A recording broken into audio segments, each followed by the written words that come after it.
Hello, everybody. Hello, everybody. Hello, everybody.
Good evening, everybody, and welcome back to another Component Cast broadcast. It's the Tuesday crew, back with another Tuesday adventure, but Roach, what are we playing?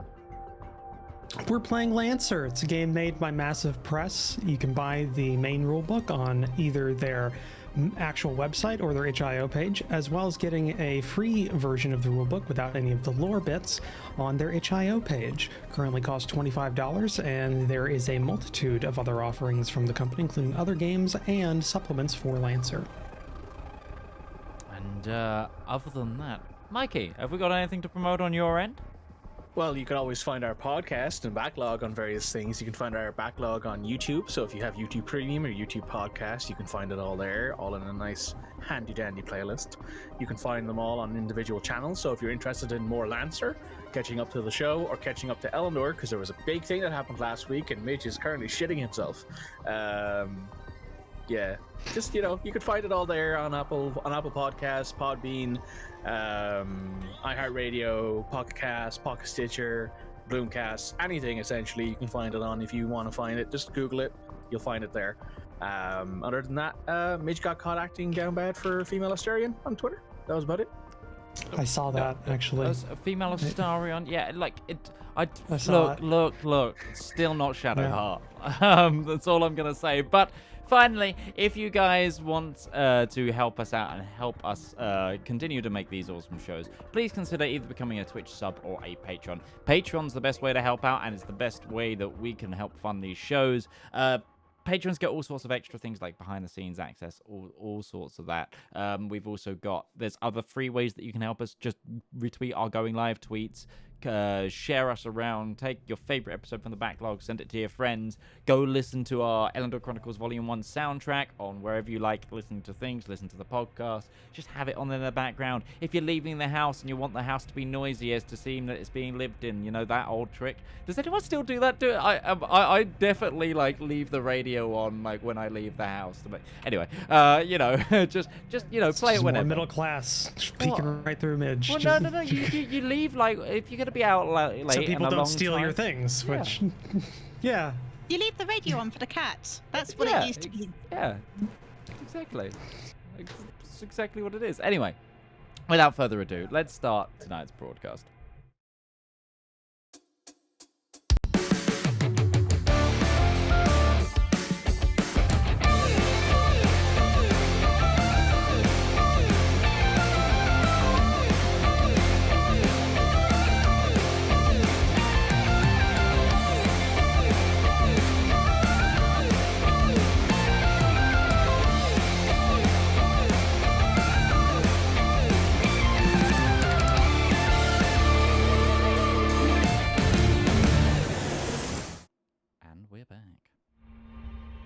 Okay. Does anyone want to do a recap of last week's episode for me?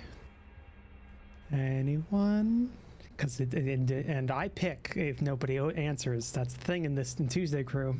3. Give Roach that power. Let Roach pick.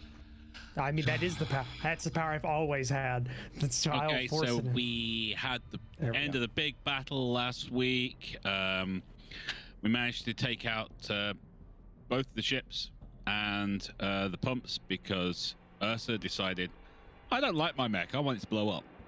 And so I set it to explode. Did massive damage. We also managed to overwhelm the Blackjack pilot to the point where they ran away. We rolled really well and managed to get a tank off a roof that had been abandoned, giving 2 of our pilots something to drive back with as they took a fair bit of damage. Spanner is now mechless as well. Made our way back to a forward operating base where we tried to get some information on Padre's team and found out that while one of the pilots was rescued, everyone else seems to be dead. We're not entirely sure though, because there's no search and rescues actually gone to that area or anything like that. Reported in and got told to go to a particular rally point building where all the Lancer pilots are gone, and once the fabricators were ready, we'd be allowed to repair our mechs and rearm and things like that. Yeah, I think that's good enough. I think that covered most of the major points. You get yourself a free advantage to use, or accuracy to use at some point during the episode today. Remember, those burn out at the end of an episode. They do not stack or carry over. So keep that in mind. But why though? Because that's a massively good resource, and I'm going to combat inflation like right at the get-go.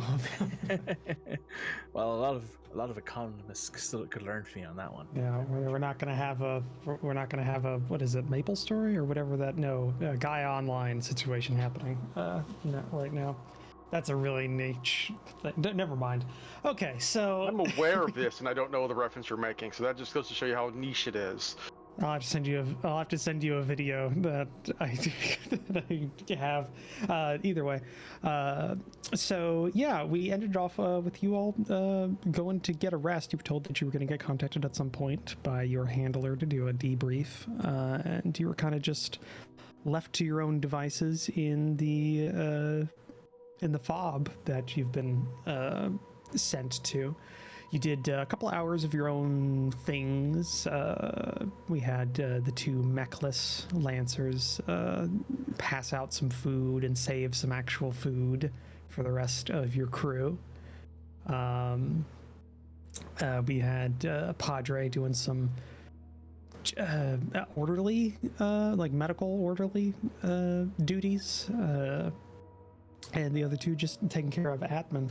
But yeah, you've been kind of you're in this room essentially, this like little carved out section that one of your friends, or at least one of Reaper's friends, it's now just kind of adopted you all as friends as well. In the form of Grim, she's now kind of acting lead for her group. As you heard, Echo was wounded during combat by a pilot that you all encountered later on in the day than when he did. But yeah, is there basically at this point, I'd say it's later in the night.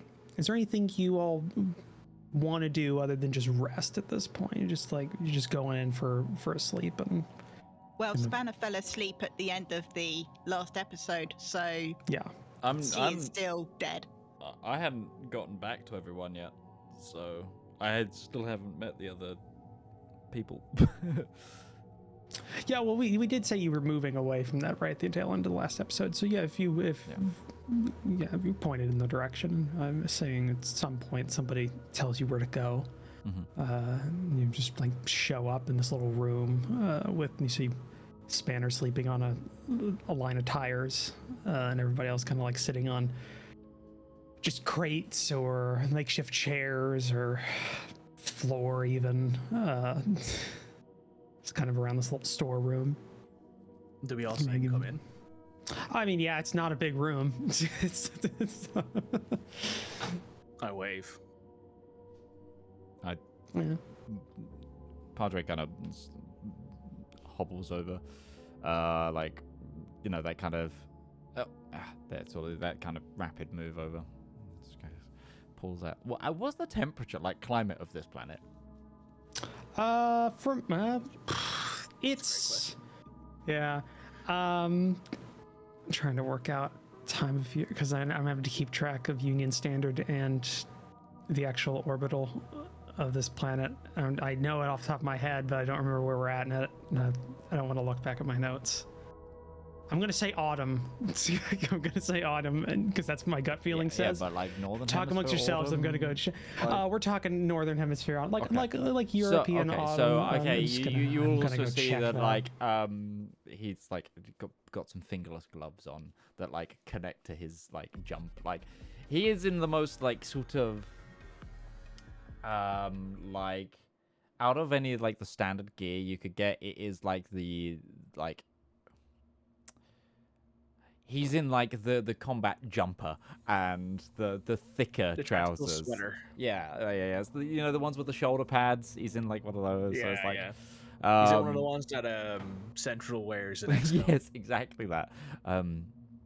But yeah, I'll come over and I'll quietly say, yeah, it's like. It was autumn. I got it right. Apparently, one of the pilots got medevaced out. Yeah, that'd be Echo, from what I understand. Grim is currently taking a nap. She's in charge of her squad now. Yeah, no other reported casualties other than that. Well, that's moderately good at least. Learn. Or slot anyway. Yeah, and he pulls out a chocolate bar and gives it to you. Takes it, but I'm gonna pocket it. Yeah, those are worth a lot. Those are worth a lot of mana, which I don't think we've discussed that that's the name of the interplanetary currency that lands. Mana, yeah. And it's traded through the OmniNet, which is kind of like a a instantaneous, faster than light kind of internet that exists. Convenient, at least. Yeah. But you haven't been told. I don't think mana's not up in the base, or not mana. The OmniNet's not up in the base right now, so you're just all kind of still stuck on internal comms. Yeah, so right now it's barter economy. Yeah. Go ahead, like. Is this one of those weird systems where like the currency is also what they use for printers, and that it's like a physical representation of value? Because it's like a talk from like Mech Warrior, like a C-bill is literally like 1 second of casting time through Comstar's transcendence. Is it mana like an actual representation of like physical matter that is used to print things? It's a byte. No, it's no, it's mana is the union currency that is essentially what a whole bunch of economists and NHPs have worked out is the universal single unit value for trade, with all union planets kind of factored in, and it fluctuates like it's one mana is always one mana because there's only a mana, but it's the equivalent of how many mana is worth like whatever, like a Centauri Kroner is. A loaf of bread. What's it backed by? The union. The union as the singular multinational, or the single multi-stellar system universal state. Yeah, what is gives it gold cash its standard? value is gold. Yeah. So is what's it gold backed standard? by? What's the standard? By the word of the government. The word, yes, the word of the fact that this is a post-scarcity society. In theory, the closer you get to Earth, and that's where they operate out of. But the further away you get, there is still currency on some planets. But it's and still this is backed used by trade. something then.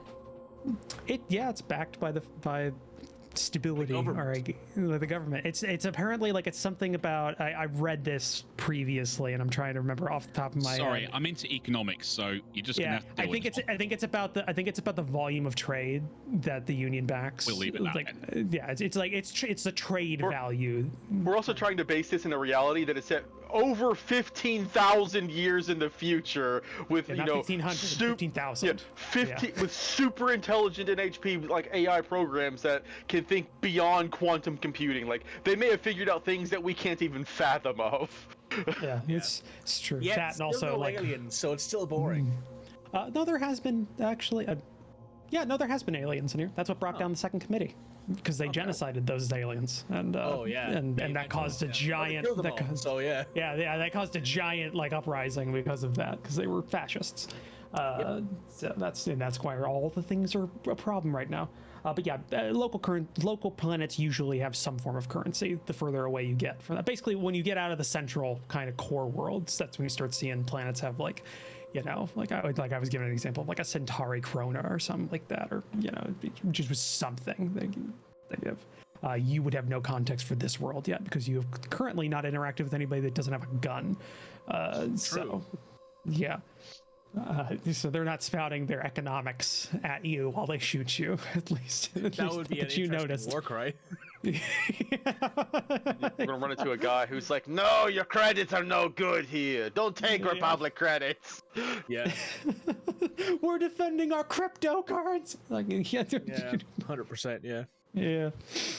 So, I saw Red get vehemently upset. upset. She is literally an accountant, and you're just going, it's based on something. I have no idea. I don't really care. Which It's is in the also book. why I hate crypto. Yeah, no, true. I hate crypto too. I mean, the easy way around it would be that the credit is basically a piece of the company. It's a share. Well, you're getting paid in mana, is what you're getting paid, and that's what you're getting paid, which is already out of norm because mana is usually just it's a trade currency. It'd be That the works. equivalent to, it's usually just a trade currency. You're getting paid a trade currency that can be just cashed in for whatever you need it, at some point. Right. So, because if you're in a core world, if you're on like Earth, you don't have money. It's the Federation. There's no credit. There's nothing like that because printers exist in every home that just need carbon to work. They just break. Hence my question. Yeah. Hence my question of like, is mana just like a physical representation of the actual stuff you need to print things, and that's how you provide yourself for your family? Because that would have been an idea there. That would have been. I'm using what off the book. It's something to do. Sure. with the union. I'm sure Massive Press knows. They have all this stuff understood, and they're like, yeah, no, we know. It's just they didn't get into the finer economic details of mana in the book because they didn't see it was going to be super important. Or The funny you thing guys is can go they get did. the books off itch.io and find out. Yeah, you yourselves. should get that. If you're interested in this, buy the actual full rule book because that is a section in the lore section of the rule book. I'm not kidding. I just don't remember off the top of my head. So, I actually did buy it recently. I actually had to buy it again because I lost my original copy. So, Padre, you get in and kind of settle in with the rest. There's some spots here. Like I said, Echo and her team basically cleared out a supply room so that there's enough space for people and there's enough space for you and the rest of Hammer and everybody to kind of like bunk up as much as you can call it bunking up. There's a space like either flat on the ground or you can like prop yourself up against a wall and just like sleep there. Like on it, Spanner's probably got one of the better places to lay down. Just the fact that she's got some padding on the ground. Yeah. I produce my wilderness survival kit and grab like a blanket out of it to give to him. It's just a big foil blanket that makes It's a foil crinkling blanket with noises. the Very Military Systems logo on it. Yep. It's an Avari Military Systems survival blanket. Yeah. Yep. Spaceballs, the flamethrower. That's what I just hear every time we put branding on things. But yeah, if none of you have anything else to do for the night or anything you want to do for the night, just other than just general chit chat and just kind of resting and stuff, you settle in and kind of just drift off to sleep when you can. You hear, the hustle and bustle of the base never really ends. As well as like announcements on the base intercom and stuff like that are always ongoing. And there's no lights out time really right now. It's just mostly this is an active things are happening. So you make your own judgments on whether or not you get sleep based on your character's backstory on that.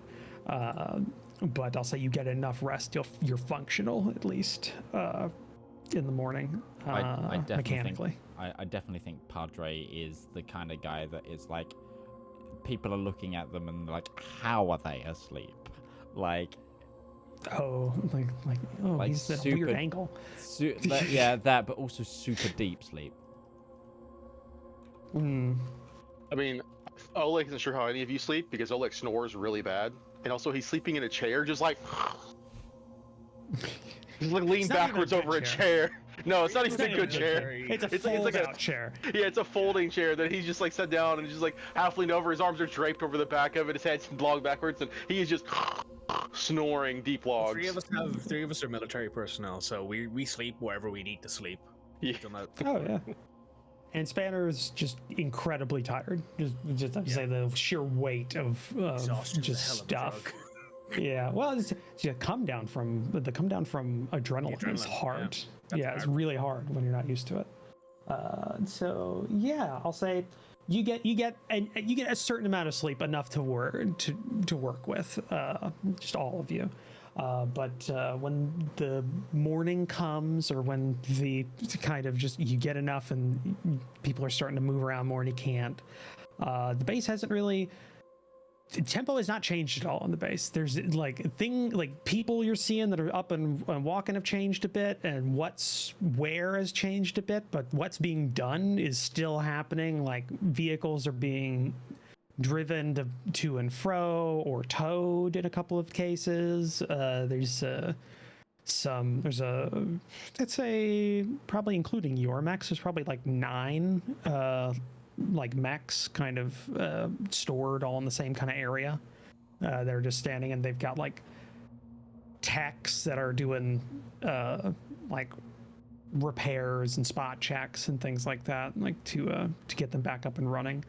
Also, you do notice one thing is that there's 2 new structures next to one of the buildings in the base, and so you're all familiar enough with the smaller versions of these that you can tell these are printers.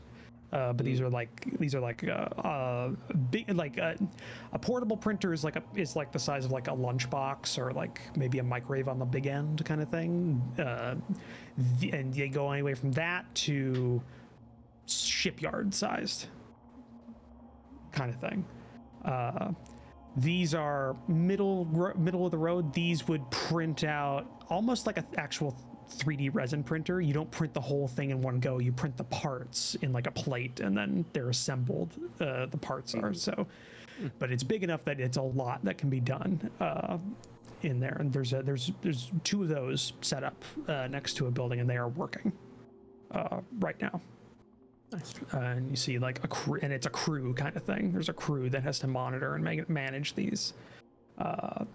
So definitely, so that's new. That's happening now. So Reaper goes over to his mech, and at one of the legs, he pulls out what looks like a coffee maker and starts making coffee because he has some in his ration kit. And, you know, the first few days of the fight are always the most important, usually. So, gotta be up and about and effective. No, you gotta be asleep. He's not asleep. He can't sleep anymore. He's awake now. Now he's done. Now, when you're not asleep, you need to be up. So you need to be aware when you're up, and you need to be asleep when you're asleep. You can't be groggy. Yeah, like, that's what you meant, right? You can't. There's got to be no in between there. Yeah, I'll allow it because modern day, or at least quite a few, if I remember the rumor right, a lot of British armored vehicles had coffee or tea. The ability to make tea, like get kettles inside, so they could just be worked on, or. Yep, we lost. Or if anything, yep, we were ambushed outside of Khan in 1945, and ever since we've had hot water filters in our tanks because hot water boiler systems in our tanks because we lost 19 vehicles to 1 pack gun because we were all outside for 15 minutes having a tea break. It's like a cultural like memory there that's caused that cultural scar. Yeah. And in Reaper's case, he just starts making coffee and makes like a really big pot. And then comes back in with a really big steaming pot of coffee and starts pouring it for everyone. It's basic. That's when Banner wakes up because her nostrils start. Like a cat that smells like tuna. Yeah, you just hold. It's like holding smelling salts underneath someone's nose when they're asleep. They just. That's twice now we've made this reference in this campaign in 2 weeks. Oleg with food and Spanner with coffee. We have very like shallow pool to draw our. It's very wide, but very like shallow. Mile wide, inch deep.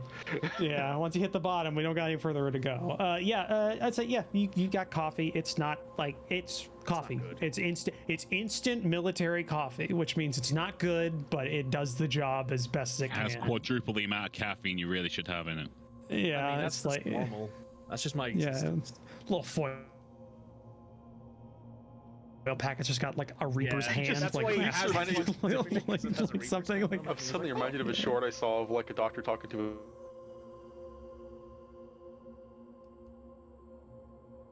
a soldier. He's like, yeah, no, they recommended a cup of coffee a day. Yeah. A pot?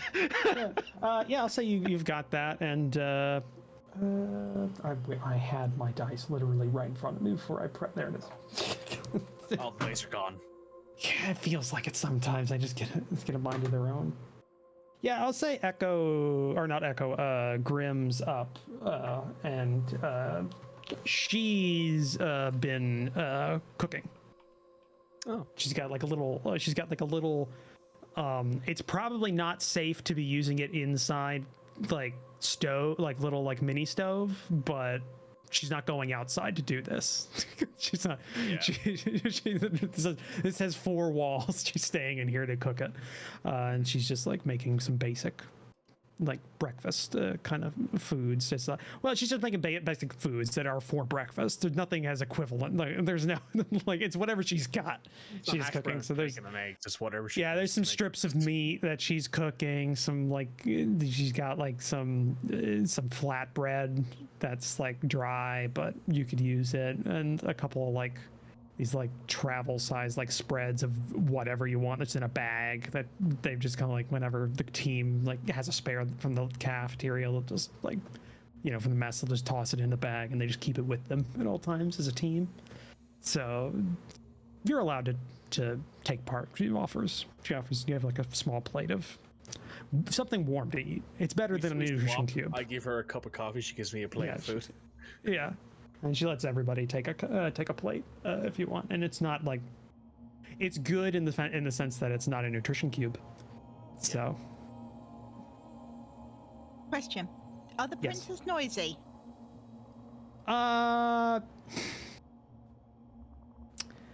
I'd say they would be the equivalent. They're moving things in there. I'd say, if you ever been outside near like a generator, that's like but like a generator that's not just like an open air, like it's just an engine on a cart. It's more like, it's a built unit kind of thing. I'd say it's like that. So there's a general hum and movement and everything, and like you could notice it when you're like, if you want to notice it, but you can definitely, it's one of those tune out kind of things. It's not like you have to have ear pro if you're like within 100 feet of it or anything. All right. When Spanner wakes up and literally smells the coffee, do I hear the printers? Yes. Not for us yet. No, I know. I'm thinking what to do today. I'll go and help on that crew, unless you got something else for me.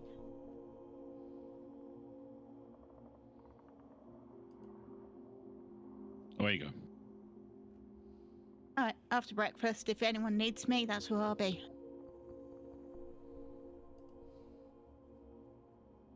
All right. Anybody else have anything you would like to do? Damon, Yeah. I'm thinking of hitting the town and doing a bit of recce.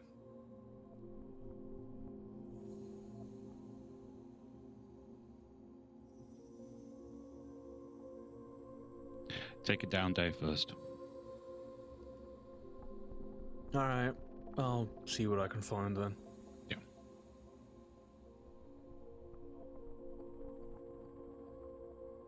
Yeah, just double checking my notes here. These are Schedule 2 printers. So basically a printer, anything that's not a personal printer, is Schedule 1 through 4.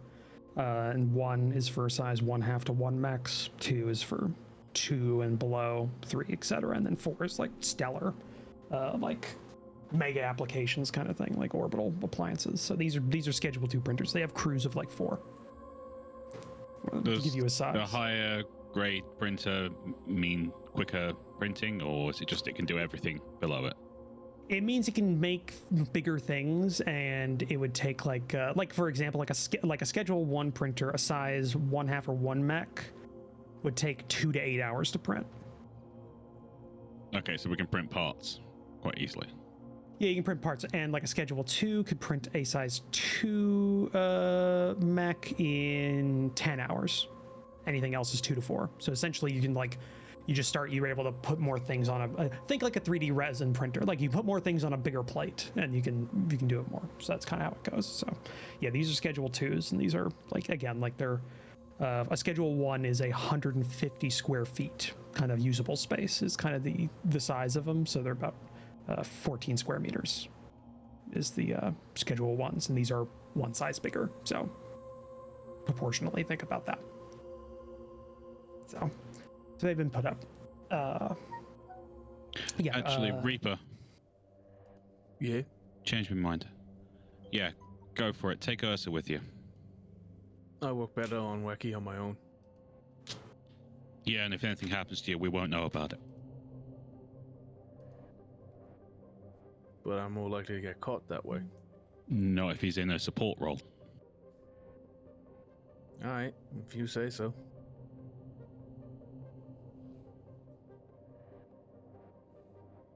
Okay. Padre. I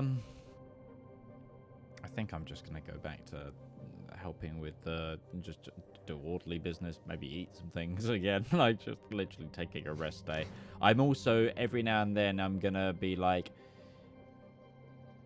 trying to flag for news on my group that I was meant to be with you. Like just like poking head out, any mechs, any reports on mechs, that kind of thing, but mainly focused on just helping, even if it is just making coffee for people who are like in like the infirmary beds. Like, Okay, that works. I'm trying to get my notes up and rescheduled here. Sorry, I didn't have my pre-prep time. I was making food. Do you have a note on what your group was again, off the top of my head, just so I can? Charlie. We were Charlie. We were in Dropship Charlie. We were. I don't remember what our call sign was. If I remember right, I think I can. I'll just find it again. Sorry, I just didn't have my notes up. I also don't know the names of the other lancers. Those are in your those were in your op rod for the operation, or the lancers. Oh, never mind. Yeah, the lancers. I was supposed to give you that. I got a list of those. I got it. They were Raptor. It was 5th Company Raptor was your unit. That's the one. Yep. Cool. Sorry, I had that. I just didn't have it up. Cool. All right. So you go do that. And Demon. Yes. What does Demon want to do for the day? Well, Demon is basically going to go around all the different combat groups because we got very little in the way of intel as to what was going on the ground. We've been working our own little problems, so he's trying to get more of a general overview of what's happening around. We know we lost Raptor. Mm-hmm. What are the losses we had? What are the successes we had? Positions of the enemy, compositions, anything like that. People on the ground are going to have more knowledge than people in the air. And people on the ground are going to be more willing to talk rather than the people in the air are going to go, you don't need to know that.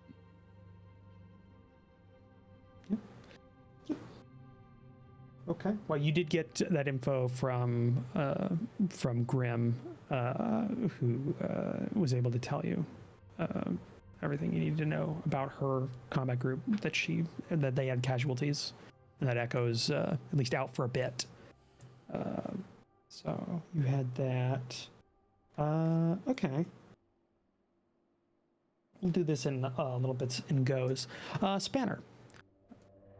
So with your day, you're just wanting to tell me exactly what you're wanting to do, and we'll go through how that goes for you. Well, I know we are sort of near at the back of the queue for printer time, but to sort of speed things up, she is going to help prepare the parts once they get out the printer, because I've seen 3D printed things. They sometimes need some bits filing off. Yeah, they do have supports and stuff.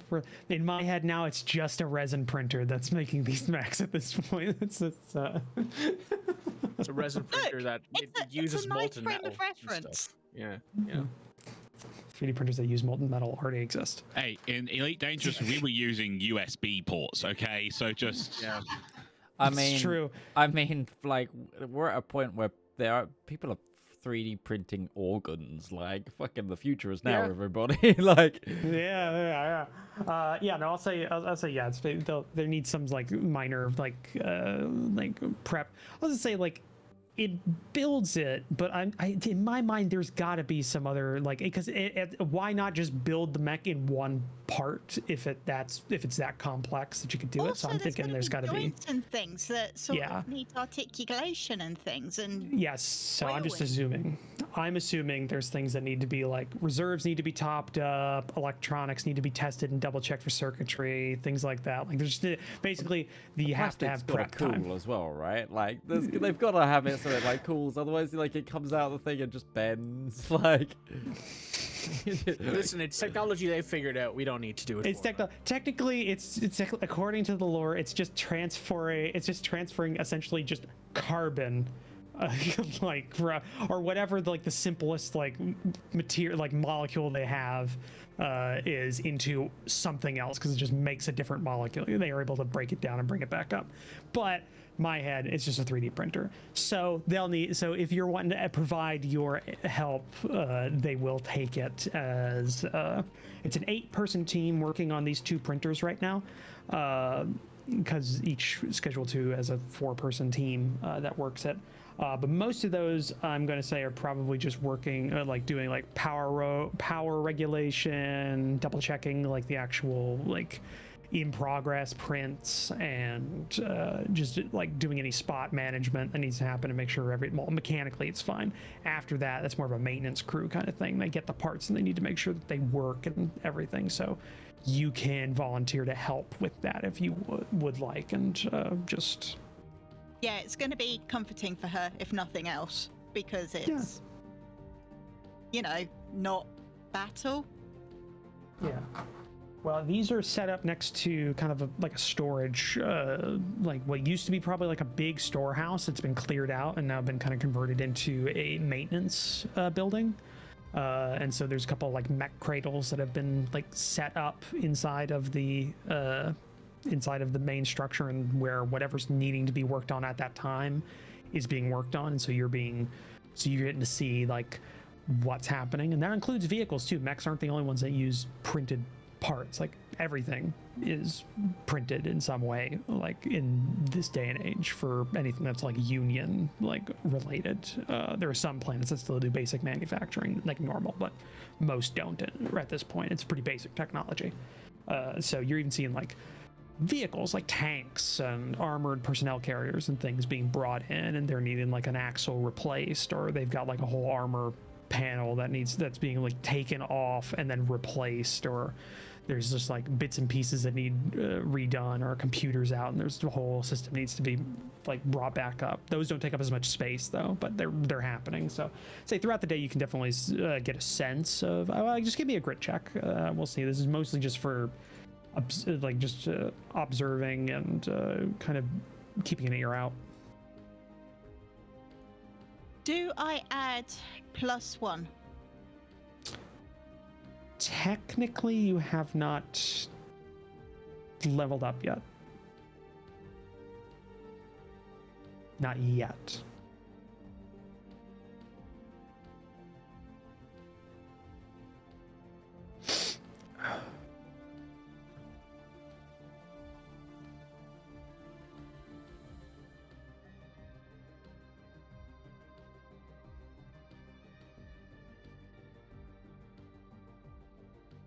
Bang on the money. Okay, 10. That works. Well, 10 is a pass for a regular one, but the DC can be higher, but it's usually just like it's instead of it being anything in between, it'd be like 10 to pass, 20 to pass is like the two pass things. But yeah, it was just a basic check. For which you get a sense, you can definitely get a feel that the ground forces are still actively in contact, because some of the things you're having to deal with are like things that are being pushed to the front of the queue, that are more recent damage, or more recent like events have made it more necessary. So you definitely like a couple of tanks will just like roll in and they need to be just fixed, or like because most of the tanks that the AMS is using are hover tanks. They have a repulsor unit underneath. They'll need like their coils replaced, or their unit just a full replacement kind of thing, and so they're definitely being used throughout the day, and you're getting a lot of a sense that these are the more kind of pressing, at least from what you're having to work on. Like mechs are being worked on, but they're secondary priorities at this particular moment in time. That's kind of what you get. Is there anything with sort of very odd damage that isn't in the normal range, that might be a prototype or something? No. Like any tank that's coming in here that's like got combat damage, definitely been hit by either some sort of like shape charge to get through an armor plate, or it's superficial, so it's it's just basic explosives or projectiles. There's a few that definitely look like they've been hit by like some sort of like blade but those don't surprise you because you know mechs can have just giant knives or swords, so that definitely makes sense, and you've seen that they have mechs on their side, so that nothing's jumping out at you necessarily. There's nothing like that's got like, you know, plasma burns or something like that. Well, actually, there probably is things because that's a normal weapon in this one. Like it wouldn't, like, you know what I mean. There's nothing here like that's like, oh, this has a temporal signature. This part has just been jettisoned in the future, so it doesn't exist anymore, kind of thing. Nothing like that. Just realized all the weapons in this setting, there's a lot of weird ones, but would be fairly normal in a combat zone, so it's hard to gauge that. There are sure, like, there's nothing that, like, one of these mechs was using living ammunition that creates seeds and parasites into a system. Nothing weird like that. Yeah, nothing super weird. So yeah, none of them are Tyranids. That's all I'm hearing. I'm fine with that. None of them are Tyranids. That comes later. Yeah, none of them are still active nanites or anything like that. It's mostly basic No weapons stuff. replicator. Yeah, no replicator blocks somewhere inside They don't look like the Wraith. No, we're good. Yeah, we're good. Yeah, more Stargate references. We need more. Boring. I want my replicators and plasma weapons and things that are just like stupid. Things where I have to get a temporal signature to figure out how it works. We have used Stargate references. They're the ones that Midge understand. Yeah, that is true. That is one we have to use. Yes. Okay, yeah, so yeah, that's what you spend a couple hours doing that. Let's do Padre. So yeah, you spent just give me a grit check for just general work throughout the day that you're donating your time to.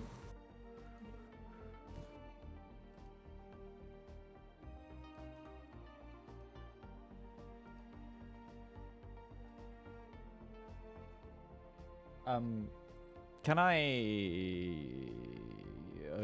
just because of what I'm doing, can I add the +2 from Patch to this, which is apply medical knowledge to medicate or diagnose? Just let me read that. Sure. So you got a 20. Cool. Dirty 20 then. Yeah, dirty 20. So yeah, you help quite a bit during the day.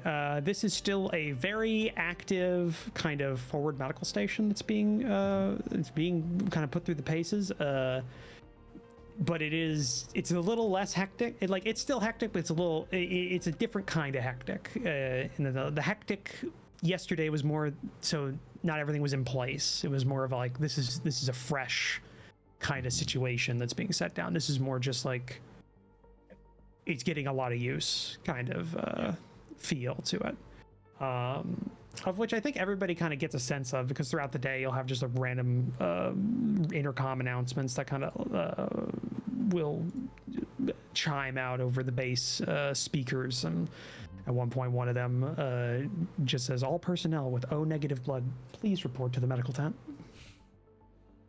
It's like randomly throughout the day. I'm gonna roll for what my blood type is. Hold up. Yeah, I'm gonna roll. If you want to know which blood type is, figure it out right this second, and then, then commit to it for the rest of the season. Oleg is definitely something very common, like an A. Gotta go with what I've got. But yeah, Padre can have the same blood type as me. I would point out, everybody, if you're going to put character notes on your character sheets in Foundry, have a backup somewhere else, because when you import a character sheet, when you import a character from CompCon into Foundry, it will overwrite all the notes that you put into that sheet that it's replacing. I learned that the hard way. You're welcome. Yeah. So either have a separate sheet. A list of random, like the list of all of the blood types, and I rolled a dice. Hold on, I'm checking. I got AB positive, which is 2% of the world's. That's the universal donor. You'd be being drained, my friend. He's a universal donor. Yeah. So I've got. But he's got a mission today, so he's not there, I assume, at the moment. Okay. How do you put things you've updated across then? You got you got that backwards. AB positive is the universal recipient. Yeah. O positive is universal donor. Right. Yeah, O negative is the universal negative. donor, Yeah. which is why they're asking for it. Because everyone can Yeah. have that's sorry, that's what I meant. Yeah. Universal recipient. I was one off that. I rolled on a random. If you want to have permanent notes, is what you're asking, Rival. You can put notes inside your CompCon. Those will transfer over to the sheet so if you want to have notes in your CompCon account, you can. But it has How to do we like do the the actual. transfer, though? No, the transfer is like how you did it the first time, where you imported your character sheet. Did that? Nothing happened. We'll figure it out. Actually, figure it out. just because of who I rolled, what I actually have in real life. But I'm gonna make myself. I think I'm gonna make Padre O negative just because I think it makes sense for him, just as a thing. Okay. People's character traits usually aren't tied to their blood type, but okay, I'll allow it. Yeah, you get tapped. You get tapped for it, and they take take what they can. It's like that classic thing of when it's like in like a medical drama where they're in like a trauma situation and one of the doctors is like doing his own blood transfusion into a patient that he's found. Like Yeah. It's okay. I'm a universal donor. He says Yeah. his blood is flowing out of his arm. Yeah, but this is not sterile. Anyway, yeah. Yeah, that's an actual military thing that's been used. It's a walking blood bag. It's just it's like a lie, like just a transfer direct from one to one person without anything in between. Oh, yeah, like just that kind of. happens, yeah. Yeah, it happens. It's happened. Now I have to ask an awkward question. Would certain people not be able to donate blood due to medical reasons? Like people who have been experimented on for like super soldier projects. Could they theoretically donate blood, or would that cause complications?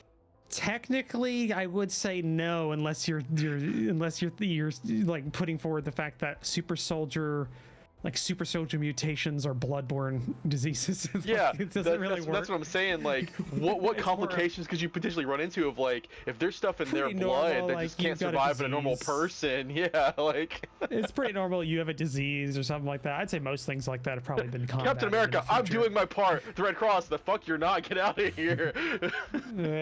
Because usually also they take a lot to be from fair, treated blood. So. Reading half the shit in this Lancer manual, I feel like they need to there's a recommended radiation amount that comes with blood as well. That's true. That is true. That is true. They test you. Like they give you like a little stick test kind of to make sure everything Roll was. up this Geiger counter to your chest. Yeah. No, but you get tapped, Padre, and they take what they can safely, and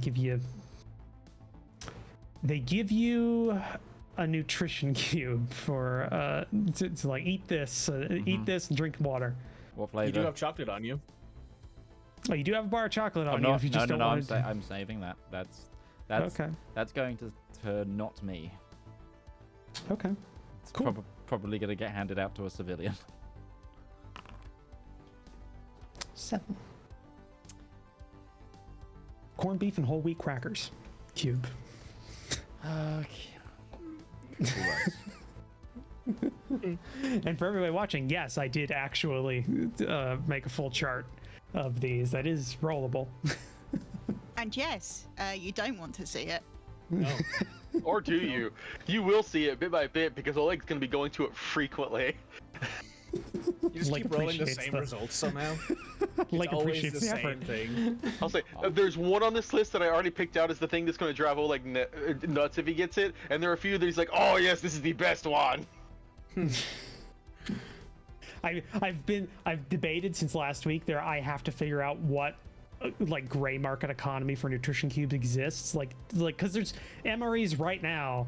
Trade exists like between people for certain things, and certain things are more coveted than others. Like so I've been thinking about that, but that's more effort than I'm willing to put in right now. That's gonna be very informal.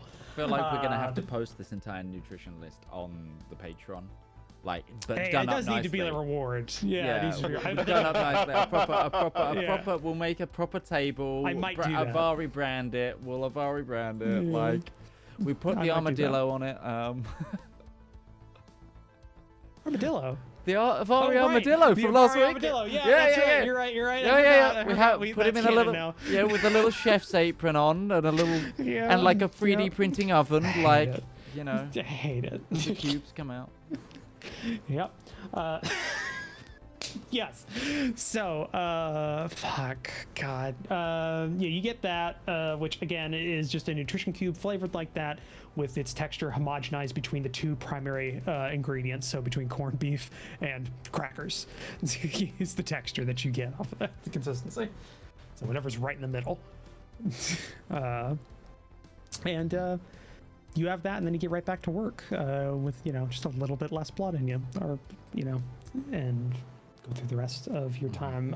For things you hear, rumors and stuff like that, just general gossip, I'd say you would be in a good position to get that, like in the recovery kind of like section, like where people are just kind of like laid up, and like individuals who aren't bad enough to have to be evac'd are definitely people who could just who are just probably just up and bored, or like awake and like they have nothing better to do but watch a Omni drama or just like talk. So definitely every so often, if you're wanting to listen in or engage with people, you can. I'll say, because you did roll a 20 on that, you don't get any major info on Raptor from what you hear, but you do hear most of the individuals you deal with today are from the infantry, from the Mech infantry that's attached, and they've been assigned. They've been pushing into the city from like their perimeter they made the first day. And so like a couple of the more recent guys were like, they're talking about, from what you can kind of like mentally map out, they're like in the city now. So they're definitely like pushing in and clearing kind of wording you're getting, like block by block, like making yellow zones green zones kind of thing right now. So that's kind of what you get throughout the day. If you want anything specific, you can ask me and I can tell you, like other than the Raptor thing, if you want to get more out of it. And if, just anything about other lancers, if there's any like, or just any general rumor about also like enemy lancers, or like what's been damaging these people the most as they've come in. Oh, what they've seen out there, kind of thing. Yeah, they've seen lancers in enemy colors, a few of them. Nobody's describing Blackjack. Nobody's describing them, but you definitely get like an idea. Some people they kind of describe kind of a broad, kind of thick mech that's a bit slow, that's been like doing a lot of suppression along one of the main highways, like last 12 hours. Another one talking about just this little like quick little bastard that's doing little zips in air from like big tall buildings. They just spotted him, but they never engaged it. They just see it kind of like zipping from building to building. And those like two major stories, like kind of rumors you hear around. So you're not like a seasoned lancer, so those wouldn't, like the descriptors don't really mean anything to you. No, but I'm just looking to and I'll just, anything I land, eventually I'll let the people that might know. Yeah. So yeah, you do that. Reaper and Oleg. So what do you want to do? So you want to do some recon, but what do you mean by recon? I just wanted to like go into the city, see if I can find anything of note. Wanted to do it as sneakily, as stealthily as possible. Let's say before a question, does Reaper actually bring along Oleg, or does he say, fuck, I'm just gonna handle it myself? Oh boy, it's a good question. Yeah, it is. Because Oleg was not informed of this, and this is something where somebody told somebody else, and Oleg is just doing his thing in camp. I think Reaper will ask, hey, Oleg. He's just in the middle of eating a nutrition cube? I'm headed into town to do a bit of recce. Demons suggested I should bring you along if you want to come with me. I'm not going to stop you. Oh, he's actually having a reckless one. Nice. He's eating omelet and beans with pork sausage. Oh. He seems to be having. Form, He seems to be homogenized enjoying it. consistency. He's enjoying it. No, he's enjoying it. He's loving it. He's all about it. Okay, I can do that. You ever done anything sneaky before?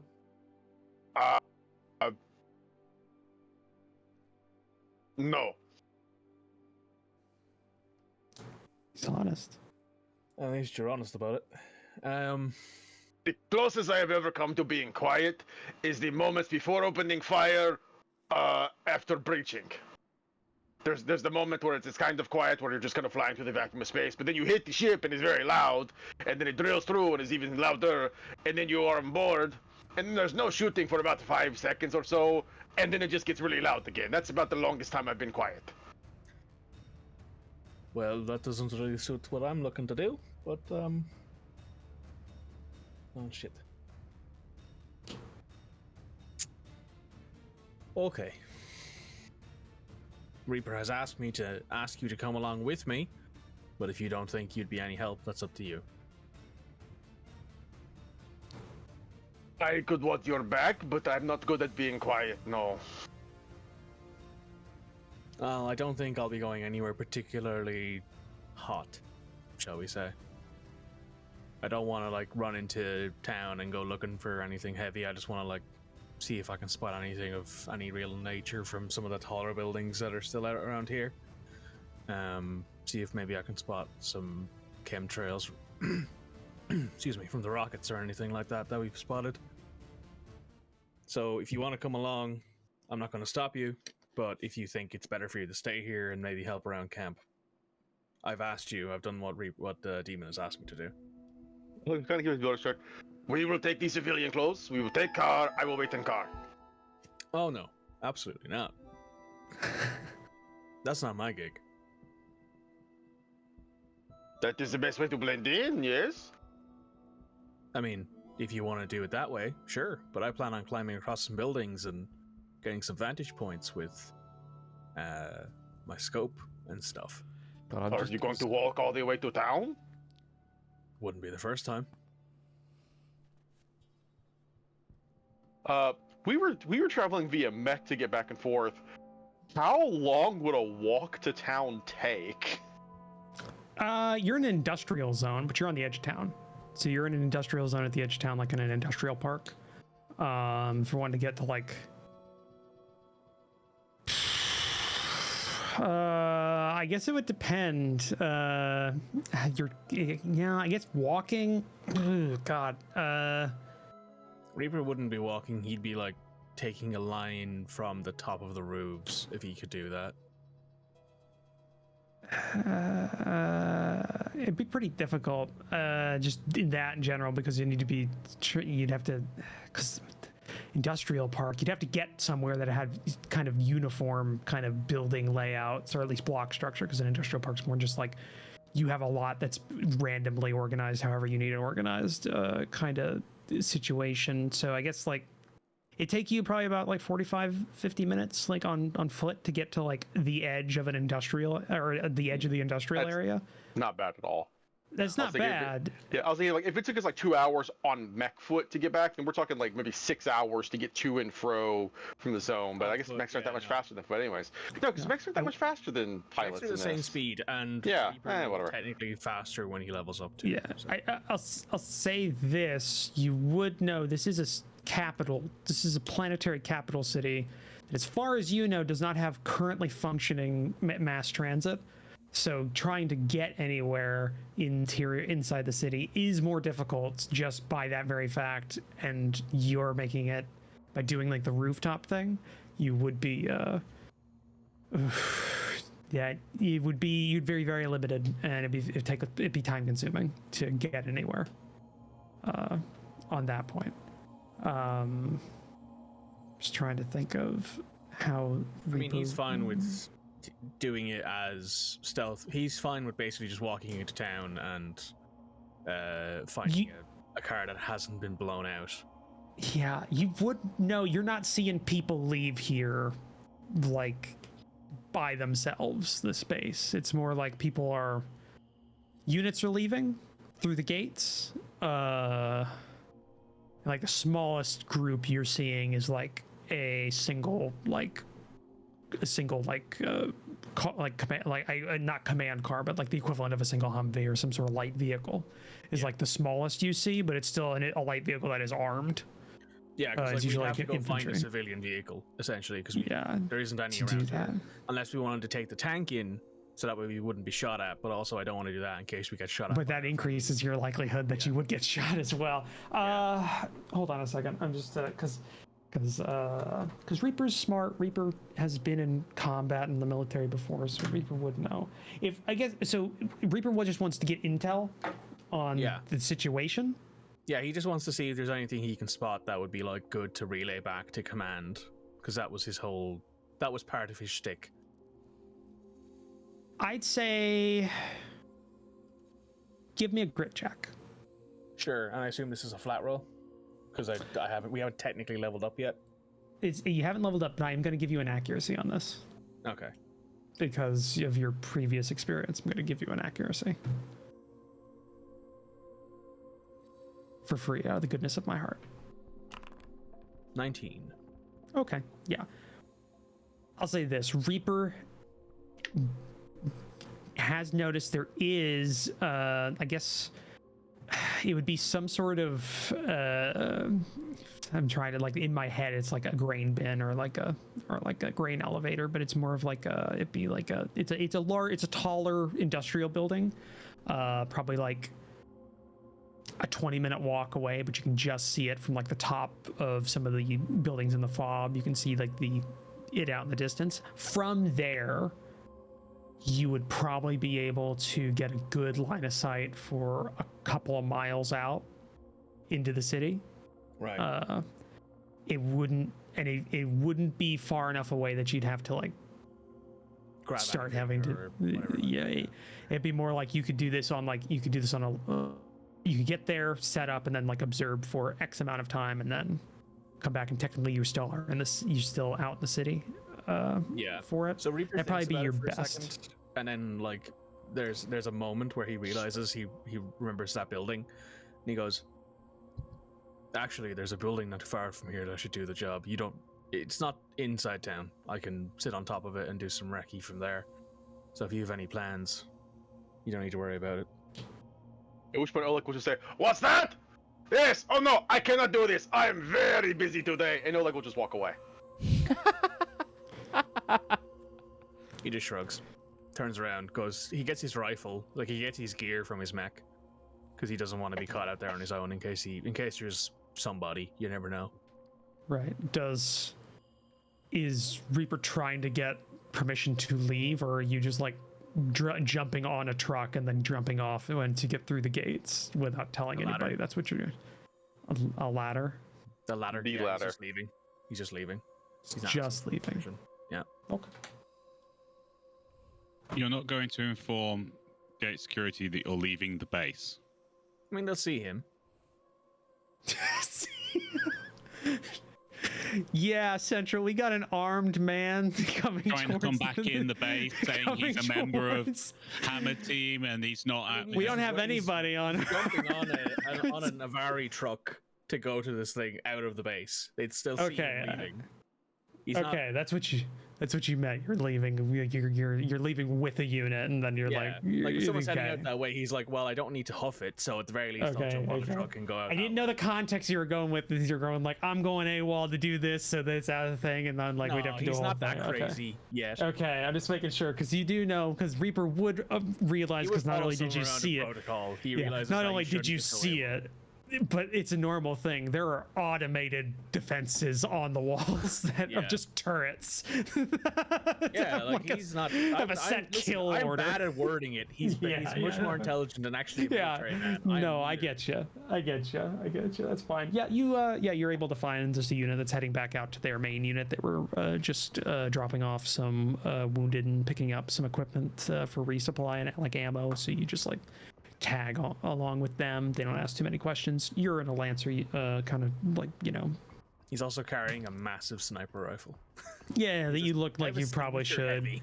Yeah, they I'd say on the way out, yeah, they like the base base security like double checks, tell them what you're doing, that you got to go ahead from your commander, and they just like they take your name, like your bio kind of signature, and they let you go because that's just how it works. At some point probably Demon gets you get like a call at some point. It's going like, yeah, no, we got somebody saying that's one of your team members saying they've been given leave to do some recon. There should be two. Well, they're leaving with a group, so maybe. Either way, we just want to make sure that is okayed on your end. What are the odds Oleg just walks by when Oleg they check that We'll get there. He is a big dude. He's hard to miss. Yeah. We'll get there. But yeah, no, just making sure that's this is go ahead. This is something you signed off on. Call sign Reaper. He would have It was a couple of seconds. Probably from like on the other side of that. Yeah, Reaper. Yeah, he's clear. Righto. Then, yeah. Goodbye, sir, kind of thing. Click off your comms, and then you get set to go, Reaper. And then, a couple of minutes later, well, I guess like a couple of minutes later, they kind of get to the point where like, as close as we're gonna be, you jump off, and then you go on your own. This area is it's pretty much a green zone, like the area around the base. So you're not having to be like, obviously you're still going to be like, safety's now off and a mag is inside of whatever your like primary is, like, kind of like in this scenario he's definitely got his secondary out, because I don't think it's very useful in a heavily forested area. Not forested, but yeah, I know what you mean. Like a built up area, and then you head up and you get up to the building. From what you can tell, this is probably some sort of like big dick storehouse, just like probably built one of the later additions to this area, so it's just like they had to make do with space, and it just stored a whole bunch of like consumer goods, from what you kind of get a sense of, because you can just see a whole bunch of like civilian like comm pads and like basic like home electronics and things like that, and a couple of boxes that have spilled onto the ground and stuff. Doesn't look like this place has been looted at all or anything, like, because you have to go through some of the floors to get up to the top. But you don't encounter anybody here. Just pretty much abandoned. And you get up to the top of the building. Reaper sets up facing into the city. He has his rifle set up next to him, but he pulls out his smart scope, because that actually has high resolution magnification up until 4 miles and automatically adjusts his reticle for wind, gravity, and pressure. They can project your field of vision and all data to the HUD of any networked user. They can also pair with other thermal, optical, or simulated vision devices to further enhance targeting. So my sense is what this thing you've got is hooked up to like a tripod or something, like a little individual thing that's on. It's like a finder scope. Well, it can hook up to like internal. My idea is if you're doing this like in some sort of like recon thing, you'd be able to hook this up to some sort of like his own helmet, like stand or whatever. Well, I was thinking you put it on a stand and then you put it on top of something, and you just have a heads up display, and you don't have to put yourself in danger. Is kind of a thing. So you're like the behind AC unit, well, just like sitting like against a little tripod with a camera on top. Yeah, and then that's on top and just scanning on like above you, and it's like on the other side, and that way you don't have to, he doesn't put yourself in any danger. Yeah, and you're just checking. Go ahead and give me a grit check, as you just observed. You'll have a couple hours here, however long you want. You said it's the morning, right? Like it's still afternoon, right now. It's morning at this point. It's barely been 2 hours since. He'll spend. Hang on, I'll just roll a dice. That's the easiest way to tell him this. Could go to noon. That'll give you a couple hours. I'll give you 10 hours. He's just gonna wait there 10 hours. 10 hours. Okay. Yeah. Did you bring food? Oh yeah, he's got his ration pack and everything with him. He brought all his gear with him. Cool. So you set up a grid check, wasn't it? Yep, grid check. It's a flat D20 now. Yep, flat D20. 14. Okay. I say throughout your time in this position, You see again. You're at a distance, and it does have a magnification out to 4 miles, but that doesn't necessarily mean it's still a magnified like optic. So detail-wise, you're like things start getting a little fuzzy at a mile and a half, 2 high miles. resolution up until 4 miles out. Up until 4 miles out. Okay, yeah, all right. Well. What are the chances that high resolution in this setting also sticks with it's 720p. It's just it's high def. I mean, nowadays 720p isn't considered HD. No, that's SD now, isn't it? Yeah. Yeah, you're right. Yeah, okay, yeah, you'd get fairly decent images from where you're at. What are you looking for specifically in terms of like info?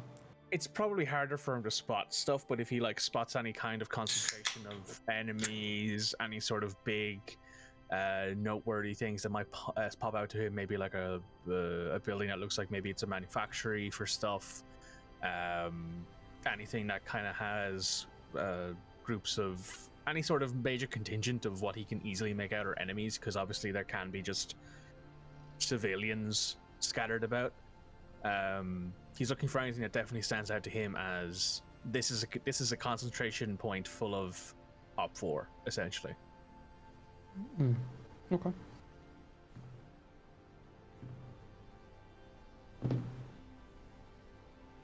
Okay. I'd say probably about. Would spot have applied to that role, by the way? This is more of a long-term observation thing. I wouldn't say. I'd say spot implies like a quick thing, or at least the name does. That might be just attributing that. It just says details, objects, or people that are hidden or difficult to make out. Yeah, I'd say no, not for this kind of thing. Wouldn't really work as much.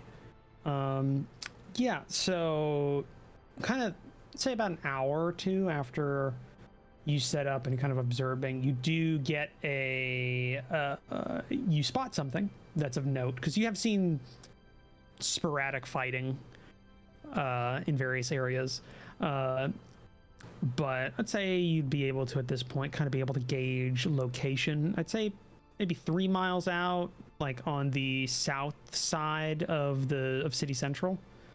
You spot a mech kind of boosting above the building tops, like it's doing like a jump to another location, and it's not in any colors it's not in any friendly colors. Its colors are definitely local. Do I make out the model of the mech or the frame? That's going to be a spot check. Cool. I've already imported my new character with all the stuff, so I'll just do that. Oh, it's only an 8, so it's only an 8. It's kind of broad, a little squat, bipedal.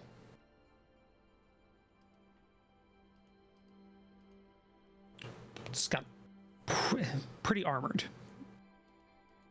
Heavily armored. Cool. You said it didn't have colors I recognized, but it wasn't a friendly mech. I meant it didn't have any colors from like your local contingent of them. It's definitely right. It's definitely like it's got some like livery, like a blue livery that's very much local. Like it's definitely an enemy. Also, the location wouldn't make a lot of sense from what you have kind of gotten, that this is it's doing a jump behind the enemy line, but it doesn't look like it's in combat right now. It looks like it's repositioning. Yeah. So you get that, and I'll say, what was that first roll for the original thing? 14? 14? Yeah. And I'll say later on in the day, you spot another mech. This one, you're lucky, you feel, to have spotted it, because it, you know, that you had just checked this building like roof, and you were doing like a scan back, and now there's suddenly a mech there, but not as if it has moved at all, as if something had just like started being visible again. Yeah. And you see it. It's quadrupedal with a large, flat kind of head and no like arms. It's just like there's a body with 4 legs, and then the head comes out the top of that, like on a rotating kind of mount. Oh, I know what that is. Well, I know what that is. I don't know if Reaper would know what that is. Just make another check. We'll just see if you would spot recognize it.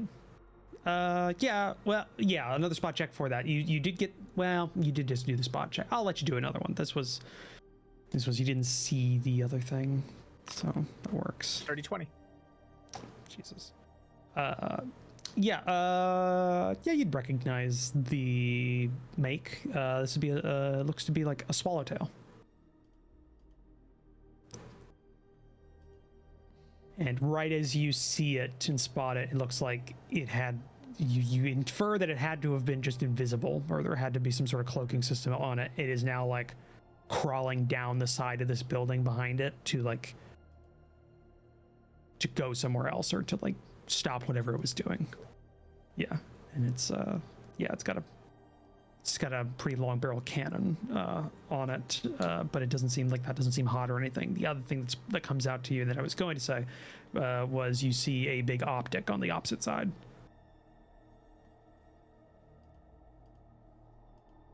Something with a big housing, one big central lens, and a whole bunch of other lenses.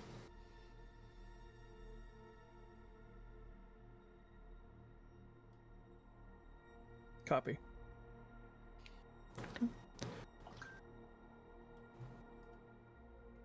And of the other details you spot, the enemy are still fighting. It's still fairly active. Primary engagements are currently happening kind of in a big semicircle from the east to west on the kind of the north side of the city, where you're kind of like where the fob is. But there's definitely still even more sporadic fighting kind of further out on the southern kind of half of the city where the rest of the cordon is. So you kind of get a sense that maybe the infantry are pushing in from the north, and kind of the southern side is kind of anchored down, so they're just trying to sweep the enemy out. Mm-hmm. But it's pretty slow going. Urban fighting always is. Yep. And you do spot non-combatants. Probably your first time, actually, I would say. Yeah, I think you're right. Here and there. Yeah. Here and there. You spot a couple of non-combatants. Not going about their days like normal. But definitely like... Hilarious. Yeah, it would. No, just like they're a bit behind the line. They're in your control area. They're near like the AMS control kind of zones, and you spot just a small kind of collection of like this little group of 3 are kind of cautiously walking out from like an alleyway, and you catch them as they cross a street.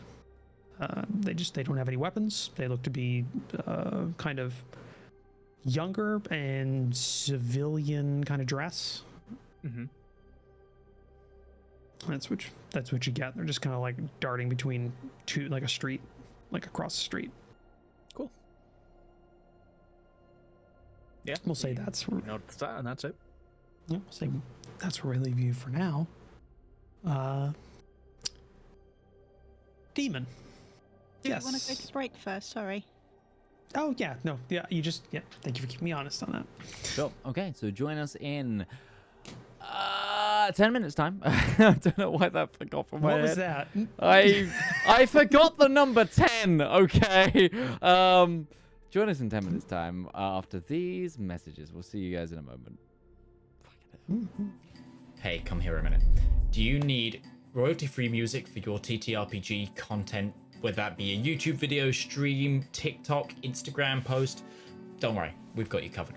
My name's Alex. I've been a content creator for almost a decade now, and I've teamed up with my good friend Harry to produce 10 royalty-free songs for you to use in your content completely for free. We've tried to make a whole range of motifs with this album, covering happy music to sad music, to mystery music to combat music. And if this takes off, you know what? We might even make some more. So give the Elendor Chronicles soundtrack Volume 1 a shot. It's free to stream everywhere. And if you want the high quality downloads, you can come over to our Patreon and download them, or you can contact me directly at tabletop@themidgemansworld.co.uk as a creator, and I'll just give it to you for free. That's it, there's no catch. And just to prove it, we've also given you guys a user license agreement to prove that you have the complete perpetual rights to use this content. So enjoy, and good luck on your next adventure.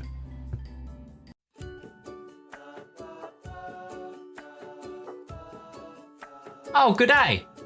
I'm Martin Sanderson, and I'm the CEO of Avari Military Solutions. We here at Avari know that it doesn't take much to cause problems out on the frontier, whether that be from local pirate raids, neighboring interstellar powers, or even just an unhappy populace with unreasonable demands. Just what is a small to mid-sized regional power to do when faced with these problems? You look to Avari for your solutions. With open-ended contracts, well-trained personnel, state-of-the-art aerospace forces, and competitive rates, we stand ready to help find the right solution to your problem. So if you have a problem, why not call Avari for your solution? Our operators are waiting to take your call, and consultations are free of charge. Avari Military Solutions, a solution for your problem. Avari Military Solutions is not licensed to operate within the Kark and Great Baronies, the Andes Corps, or any Class A combat zones. AMS is a subsidiary of Omni Radiance Holdings, a family company.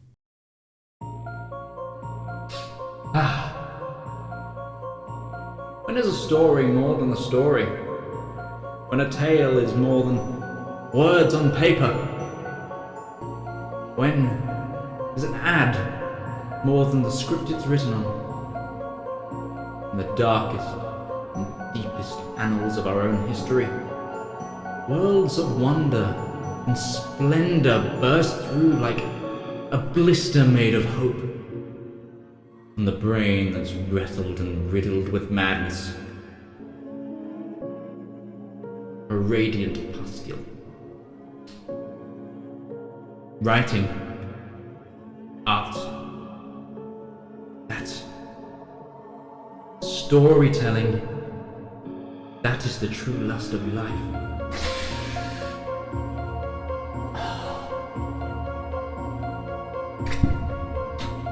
You too can dutifully indulge in art. Like fans of the greats. Shakespeare, King, Tolkien, Seuss, Mercer. You too can indulge through Twitch Prime. Get an extended access to a wealth of knowledge with a simple click, an emotion so small that it could endlessly amount possibilities. Embrace those feelings. Support art. Support the component cast.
We are back, everybody. We are back. Okay. So, we just finished up with Reaper. So, Demon. Yes, So, you wanted to go out and just talk to all the teams? indeed. Okay. Do you have any priorities first, or any how you wanted to do it? Well, I'm in the Lancer office, so I may as well talk to them first, like, you know, Echo, things like that. Go to the med tent, because was it Echo who was in? Or... Yeah, It was Echo's in the Grim who med was in tent. gym. Grim who was in the Lancers kind of area. Yeah, talk and to then them. Echo was injured. Yeah. Yeah, and get kind of a leader's perspective on it. Okay, And so then- just double checking who you're talking to. Grim, Grim. Cool. and then I'm going to talk to Echo, and then just basically Anyone else? anyone else to get my hands on, and then call Juliet. Okay. See how she's doing. Grim's just taking the day essentially. Like her team's basically on total stand down from right now. So she's taking the time, letting her mechs get work done by the techs and stuff like that. So she's been out of the room and kind of up and about a couple of times, but she's like every so often you see her she just goes back to the room just to make sure the claim's still there, kind of thing. All your gear's still there, but she's so I'll say at any point in time you can really just talk to her there, if you want to, and yeah. All right, Grim. Hey, Demon. So, Yeah. I figured we're only being told what we need to know for our operational areas. Yeah, it's usually what happens. So, Usually a little less tight-lipped than what they are right now, but yeah, they're being a bit close to the vest, aren't they? So I'm going to take a wander around, talk to people. You remember anything other than what you told us last night? Well, all I got was stuff that Echo told me before I got here. We were on perimeter. Everything seemed to be going pretty okay perimeter-wise. We got hit pretty hard, and then we had to start moving here afterwards. But everything I got on the radio, it seemed things were going okay, at least outside the city. You were the interior team, so I did talk to a lieutenant from one of the infantry companies. They're starting to call it just the plaza. It's got a name, but they don't know the name. But there's just this big concourse kind of downtown that's currently fighting over. Not wanting to give that up down there. So that's what I heard, at least. They got some mechs out there, other Lancers, but... Alright, well, I'll go and have a chat with Echo then. You're going to... Yeah, he's awake. Alright, take care of yourself. Yeah, and she tells you where you can find him, because he's in a recovery ward. And actually, Padre would have seen him, but I don't think Padre would have met him, as it wouldn't have been as close to him as the rest of the team, because it wasn't a I'd thing. probably only know him as a Lancer, which I think I would have given like a little bit extra attention to, kind of thing, like double checking, like filling up his like juice flask or whatever it is they have at the side of the patient bed. It's kind of thing. definitely juice, because he's in a medical situation, so it's definitely like juice. really, really like one of those really square plastic Cheap apple beaker. juice. Paper cups that always just fall on the floor every time you try to pick them up. You know, those ones. That kind of thing. Also, so you do notice eventually, Demon, you enter the tent and you kind of go where Echo was, and you'll probably see Padre there, like re-upping Echo's thing. And you see Echo, and Padre, you've seen Echo before. He doesn't look too bad off, honestly. Like he's better than he was like yesterday. His color is back in all of his skin, and he's kind of He's back, kind of, totally. Like he's been joking around with a lot of people or in adjacent beds that are around him, like definitely trying to like keep them focused. But it's kind of like a shift, because what you see is when you look at him and you see that and you're going like, oh, he's not here for much, and then he like shifts his body, and then you just see like right below the elbow, just that hole is all gone down there, and it's just kind of capped off by a like plastic kind of cap and bandaged kind of thing, but he doesn't seem to be too mindful of it right now. He's just kind of keeping things going. Even then, he notices you, Demon, and he kind of gives you, hey. So you're milking it now. This isn't the first time I've been hurt. Yeah, but you got a bed, table service. Yeah, nurses aren't too much to look at, but well, you can't have everything. This is a combat situation. We all got to tough it out in some ways, and he raises his glass to you. You need anything? No, I'm good. How's my group doing? You're bunked up together, right? Yeah, they're all right. I actually wanted to come and talk to you about what happened. We're not getting a lot of information about anything from anyone. Yeah, it doesn't.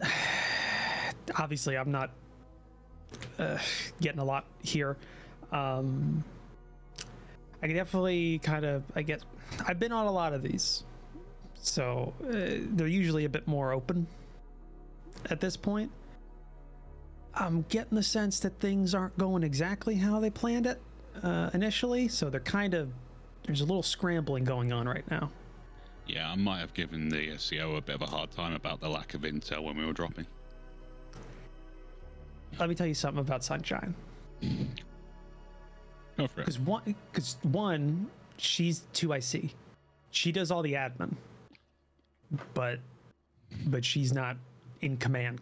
So I know that. Just she probably agreed with you, but she's gotta be the one that I don't know. is the hard ass. So I don't think it's good. I don't think there's gonna be any hard feelings there. At least if I know her at all.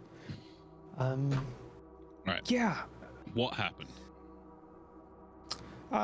We set up along a ridge line. I had each one of my mechs in with a different platoon of infantry, and they were supposed to support each other. Standard.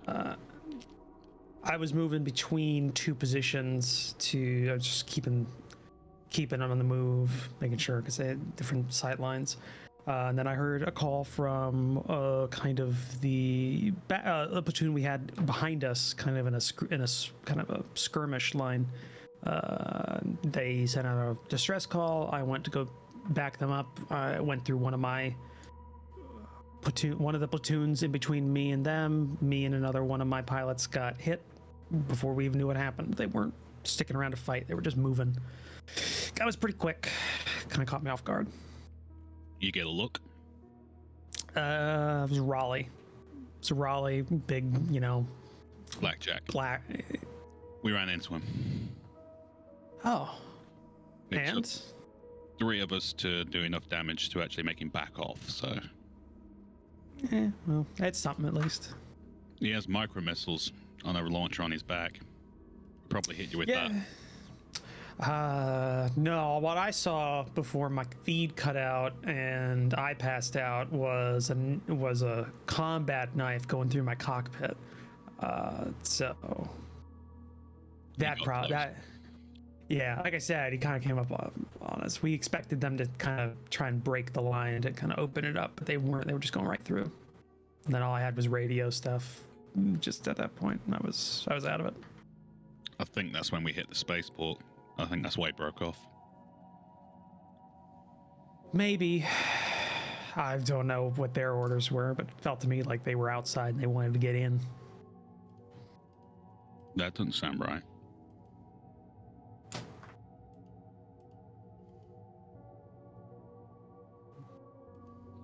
Alright, well, I'm going to check in with headquarters and see if I can find anything else out. I'll keep an eye on your team for you while you're taking your personal time. Don't worry, I'll be back in a couple of days. They'll either give me a new one or they'll grow me a new one, so. Fair enough, but I'll take care of your team anyway. Yep. Good one. And Demon leaves. As Demon goes to After. leave, I want to let him know any of the information that I've found out. I'll just put him aside. Yeah, like the other mechs that have been spotted. And Other mechs that have been spotted, just general information of casualty report, that kind of thing. It's just anything that I think he might think useful. All right, so I know where the command post is, don't I? Well, yeah, there's an admin building that's kind of where everything is situated. That's like things are being run out of. When we went in to report in last time, did I spot anybody who seemed to be not the person in charge because they have got enough on their plates right now? There's gophers that go around carrying bits and hear things all the time. Oh, there's a lot of like back end, like yeah, no, there's a lot of like behind the line personnel that's just all around here. That everything. So I mean, say you'd be able to spot someone eventually that's like carrying a report. Actually, probably just like going to get something to eat, like coming out of the building and just like bleary-eyed kind of thing. So yeah, there's like this little like. This like I don't know, like 18-year-old guy that's just like looks like he's been looking at a screen for 12 hours and like dehydrated and like trying to find like, getting himself something to eat and drink. I need 2 seconds of your time. Yeah. Scuttlebutt is that we are trying to get into a city that someone else is trying to get into as well.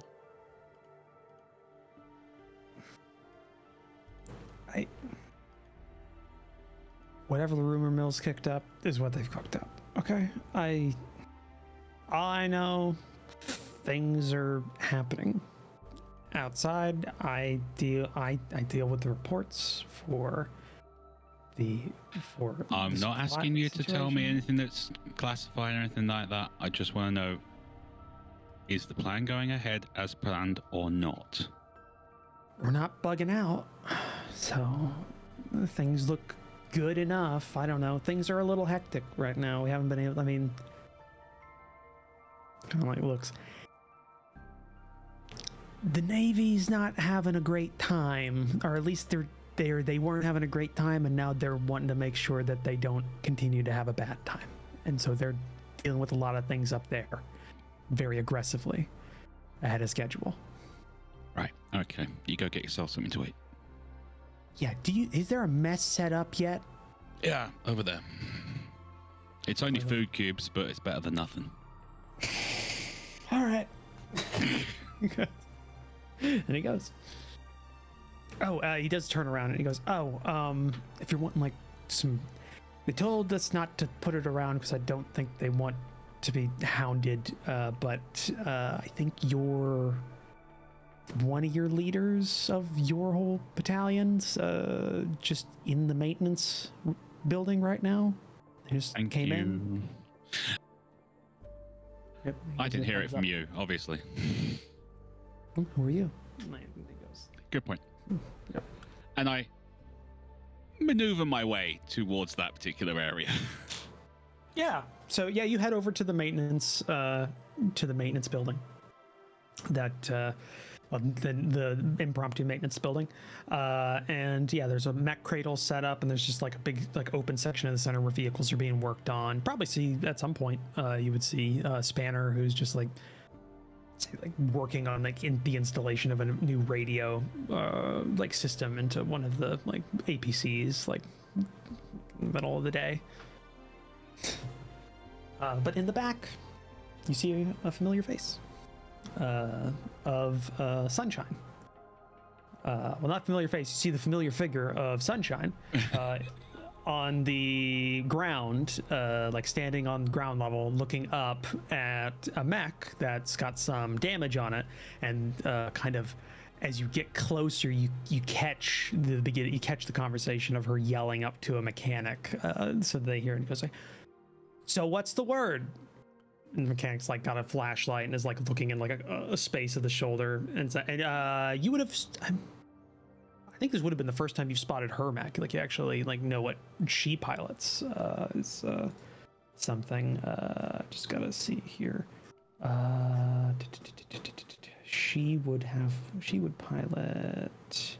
I have it all. I have everybody's mechs and stuff written down, but again, I don't have the right notes up. Sunshine.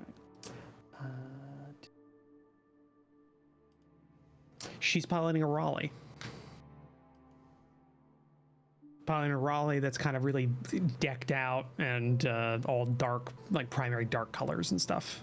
Just kind of those kinds of things. But yeah, she calls out. So what's the word? And the guy's like going and looks back over. I don't know. It's shot. Elbow grease and spit's not going to help. We're gonna have to replace it. She like kind of takes a sigh and he looks back and says, I don't know. Optimal situation 3 hours. Our situation 10. And she just like, it's like it looks like she's just kind of done with it for a second and kind of sighing and like just shaking her head and just goes, fine, just whatever you got. And she turns around and sees you right there. Goes, hello, demon. Sunshine? Yeah, she looks like shit. Like, not as in like she's having a bad time. She's just like, it's like she hasn't been out of her like her jumpsuit or like her overall like since she landed. Like she looks like she's sweaty and like all of her hair is like matted and everything. And she's just tired. Welcome to the suck. Yeah, it's. Yeah, thank you. I'm assuming somebody somewhere said, is there something you need, Demon? I don't have a lot. No. Things don't seem to be going well. I don't have to be in command to know that. Yeah, things aren't great right now. Just looking for an update, whether it's off the record or not. All I can tell you right now is that we're just told to finish up with whatever we had as orders and then to come back here. So there's still 2 teams out there doing what they're supposed to be doing, and then once they're finished up, they're coming back here for rest and refit. Oh, I know with Ross Raptor. I know that the Navy's got its ass handed to it, and now they're backing off. It's not exactly what happened from what I hear, and you didn't hear this from me. And so you're walking as you go. She's walking because she doesn't want to be delayed any further from when she can get the fuck out of here. I haven't heard anything from anyone. We're just talking here. We're talking about the weather. It's a beautiful day. Yeah, some little gunship. What? Okay. Third wheel just got hit by a whole bunch of missiles from the ground. Okay. Yeah, we saw them launch. We tried to figure out where they're coming from. Yeah, yeah. They backed off, but before they backed off, some little shit of a gunship or corvette or whatever the hell they want to call it. I don't know. I'm not a flyboy. They went in and they just rammed them. And they just took out the whole boat. Suicide tactics, great. Now, we haven't heard widespread things about it. Navy, they didn't like that, and now they're, well, let's just say they're pursuing targets very aggressively right now. So we've got minimal orbital cover while they clear the outer system. So instead of 6 boats, we got 3. That's 2 of our carriers. Yeah, things ain't going according to plan. No, they're not going according to plan. Things aren't great right now, but we've got most of the ground complement in, except for a few odds and ends, and we've got some orbital support. But not that we can use it because we don't have much of an orbital corridor that they can come in and do some support without risking anything. So we're the ones that got to clear the city. Without the city cleared, they're not willing to commit a lot. Not with some not given the fact of what the capabilities they've already shown are. That's what I've heard. All right. And he should have been, maybe things are backed up. You should have been contacted by your handler at this point. They should have been due in this base, but Not yet. Juliet, good. Juliet's great. She'll be fine. She'll get to me when she can. No, she should be here. Once I get squared away, I'll double check because I'm guessing she's not the only one that's not here. No, but I need to. Okay, yeah. If you need anything, I will officially be here. No, you know what you need to do for me? Officially, I'm not here for another 2 hours. So I'm going to go ahead and I'm going to get a shower. Who's not here? Who are you? That's and good. Damien's just going to walk away. Yeah, and she leaves.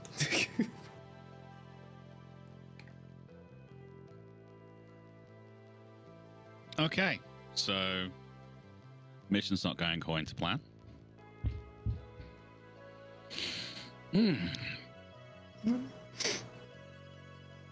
At some point during the day, let's see here. Yep. Say probably not too long after that, another intercom message comes over the base. You get these periodically, but most of them are just like, X report to this building or, various other things that are out there. But some of them are like actual important. You get one of them just incoming transorbital shuttle on an aggressive entry track. Brace for multiple shockwaves. I get undercover. What you get from that, I would say, because you're all existent in this universe, is what I mean by shockwaves. I mean like a sonic boom, but it's not necessarily from breaking the sound barrier. It's from still being in the sound barrier when you hit an atmosphere and just slowing yourself down. And so basically, they're just saying is like cover your ears. I'm gonna. So I could. I'm just imagine like there's a guy to like in one of these medical beds that's just burst eardrums, and I'm just gonna go straight over his ears and then try my best to like go over my own with my shoulders. Yeah, but you see if anybody's outside and say, Mikey's on not in base. He's not gonna get the comp. He's wearing his helmet. That's definitely gotta help.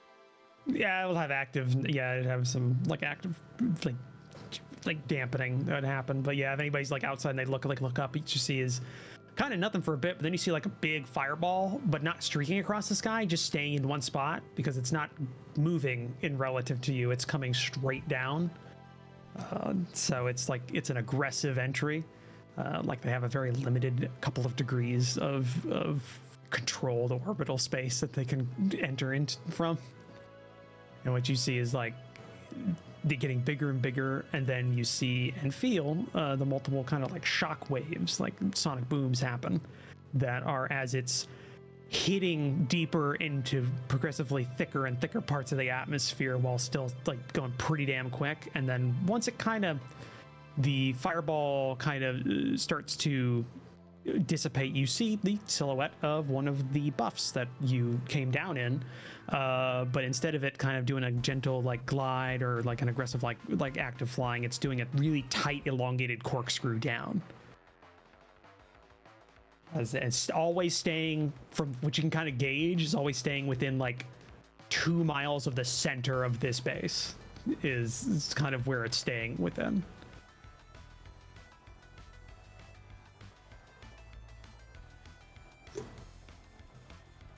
Before eventually it lands in one of the landing pads in the base after a little bit. Again, not even having like a glide in or anything like that. It's just like a tight corkscrew, and a final entry, and then down, and like big flare sets down like VTOL. And yeah, everybody's like they see it, they brace, and then they immediately go back to work. Or some people just continue working as they've got like they just put like kind of like some ear muffs or something on there and just like keep working. So No, it's just something that happens. This is just flavor. just a thing. It's just a thing. I've got a lot of these events on a list that happen. But yeah, so the ones who are in base, well, I'd say Demon. Is there anybody else you wanted to talk to? Because you talked to Grim and Echo, and you talked to Sunshine. Are you now just kind of like doing a basic canvas of all the rest of the Lancers? Yeah, any combat units. I've got, kind of things that have been on the ground, any kind of not necessarily the commanding officers, more like the XOs. Yeah. Because they'll hear the stories from the people on the ground. They'll have the kind of pulse of their morale and things like that. Yeah. I'd say the only ones you would find would be the other the other team that was tasked with taking out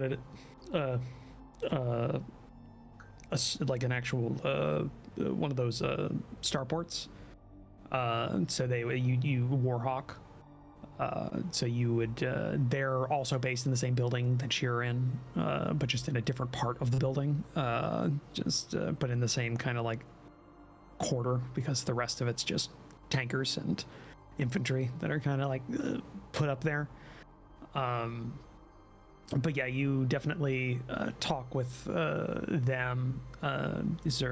You would find their commander pretty quickly, and he's just this kind of middle-aged guy. Kind of looks like he could be a middle school principal or something like that, just in terms of like the kind of the vibes he gives off. He just he's looking like he's going over some like reports essentially on his pad. He's got like a makeshift little like 2 boxes stacked up, and 1 box he's sitting on, so he has this little raised area he can put things down in, and he's just kind of working on it when you find him. He just kind of looks up again, like glasses, even just definitely this like high school principal kind of vibe. Do I know his name? Let me just check. Roll. Go ahead and just roll for me. Let's see, because I think we did work out who you would have known there, but I forgot him. 6. You wouldn't know his name, and Lancers do not have name tags.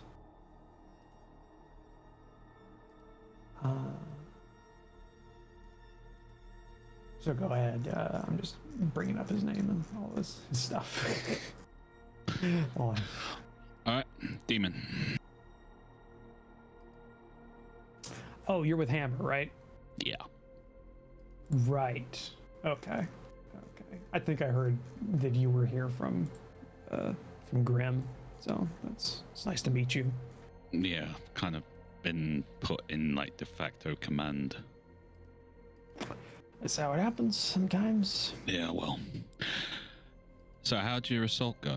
I mean, you're here, so I'm guessing it went successfully, but we ran into a hell of a lot more trouble than we were expecting. It definitely wasn't as big of a cakewalk as they kind of gave off, but we were able to get through it without as much of an issue. We took some heavy fighting here and there, but nothing that threw us off too badly. So we just pushed on through. We got retasked with taking out Raptor's target after they got hit, and so we were out a little longer, but it wasn't too bad. Got a lot of good people under me. So, and he goes, Mr. Thompson.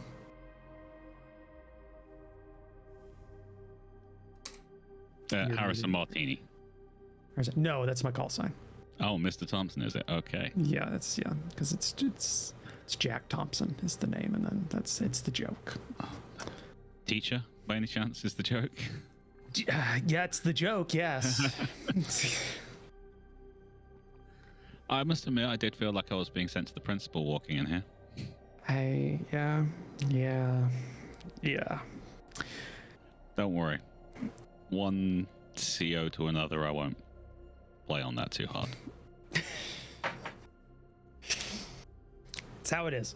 But yeah, no, that's we didn't have as bad of time as what I'm gathering you did, or in terms of we didn't get it as hard. Well, we run into a very fast stealth mech.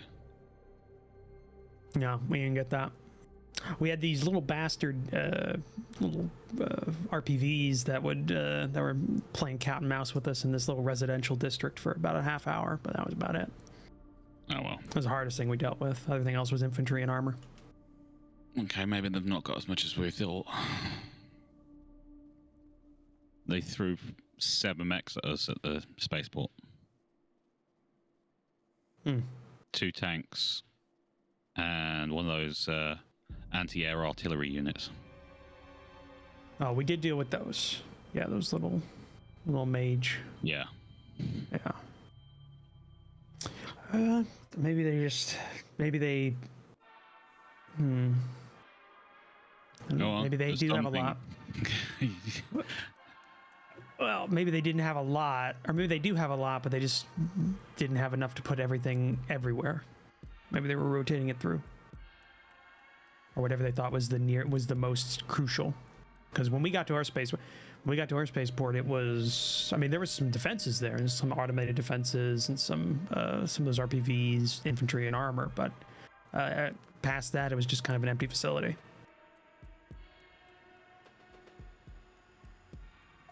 Just the pads, and well, it was just the pads, the support kind of, and all the support stuff for aircraft or for spacecraft.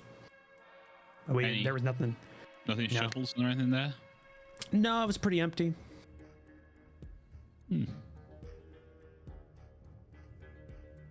Well, I'm only across the way, so if you need me, just let me know. Yep. Nope, that's, yeah. I hope everything goes well. Yeah, you too. Yeah. Maybe this guy goes back to his work as it goes. And yeah, it's not like he's by himself either. He's in another kind of supply closet that they've kind of cleared out, and the rest of his team is... Yeah, but the rest of his team is in there. Yeah. The rest of his team is in there though, and they're all just like kind of sprawled out, like in various different like kind of things. And like when you pass by, they're kind of giving you like the standard, like, hey, you like, you know, normal. Like, I acknowledge that you were of an equal like position to me, but I am not going to get up because I'm too tired. Yes, I've been in combat and I want to sleep. Yeah, basically it's just like, I respect you. I'm not getting up though.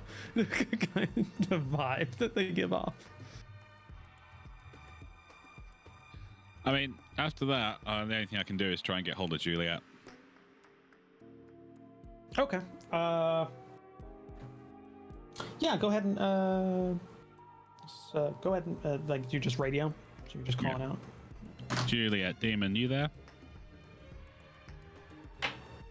Yeah, Demon. I'm here. I was just about to call you.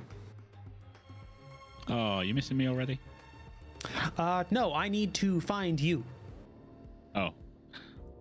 At the fob that you told me to go to. No, okay, yes, thank you, smartass. I need to know where you are. I'm in the Lancer quarters. I'll be standing outside in about 2 minutes. Right. Just go to the main gate. I'll be right there. Seems acknowledgement. A couple of minutes later, you see a group of individuals. They're all kind of in similar dress. It was basically, they're all wearing very similar like combat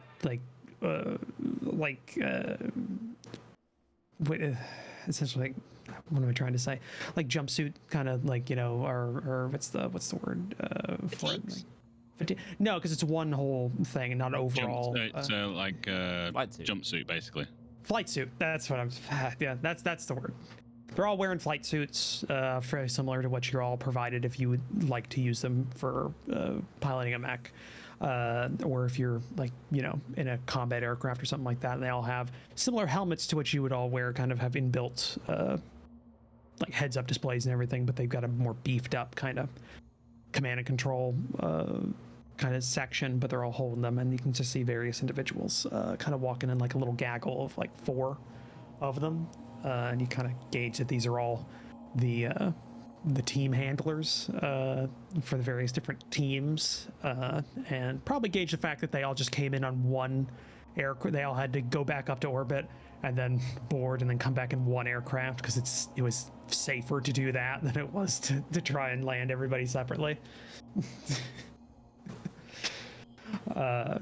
Hence the delay that everybody's been wondering about.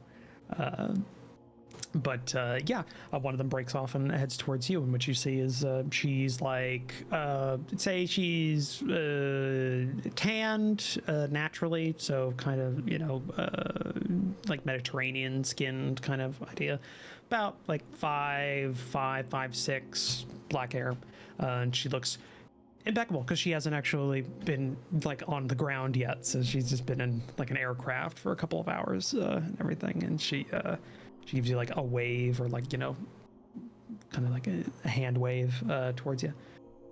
Yeah. Hey. Nice to meet you. It is nice to meet you. We should have done this before everything started, but things got a little jiggered around during the pre-mission, so normally this happens before.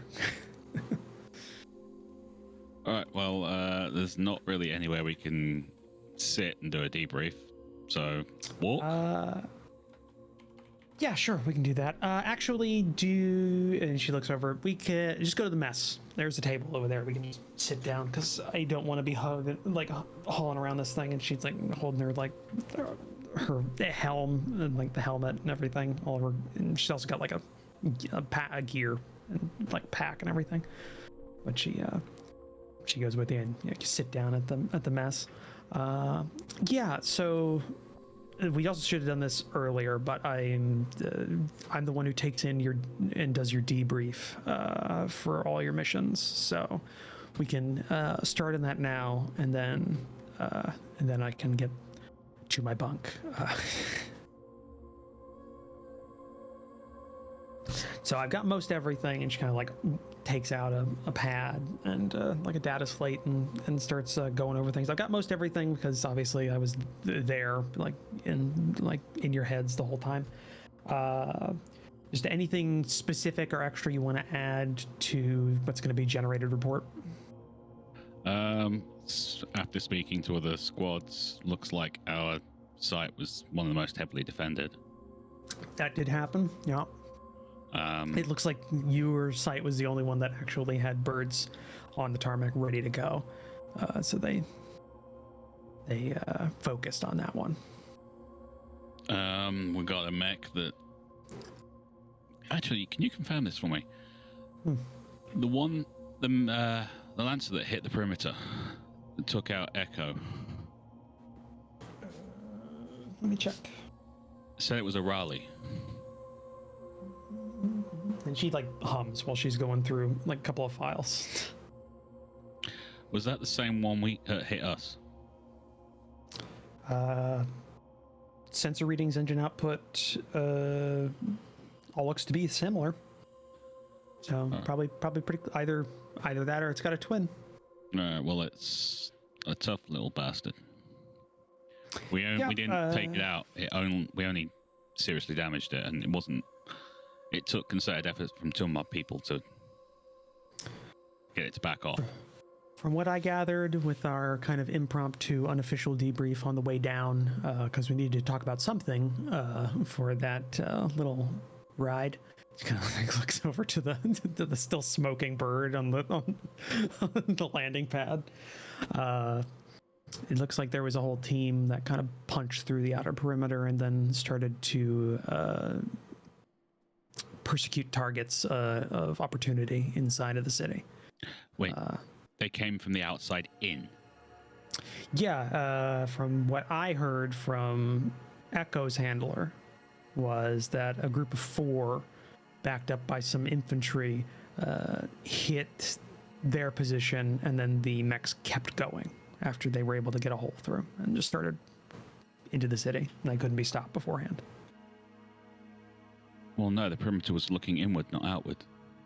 Yeah, that's what we believe is the reason that they got so close before they got hit. But why were they outside the city? They knew we were coming. I don't know. There's a lot of reasons they could have been out there. They could have been based here and they were on a patrol and they got caught out. They could have got an order from inside the city to come and support something inside the city. But they already knew that we were on the way. You've got 4 mechs. Why would you have them outside the city? You know where we're going. Patrol, maybe. Maybe they didn't know where we were going to hit. 3 spaceports in the capital. I get you trying to play devil's advocate here, Juliet, but come on. I am on your side. My job is to make sure you all get back here, or here in the general sense. Well, so anyway. I don't want anybody getting hurt. So I agree. It doesn't make a lot of sense. I'm going off of what I was told by their handler.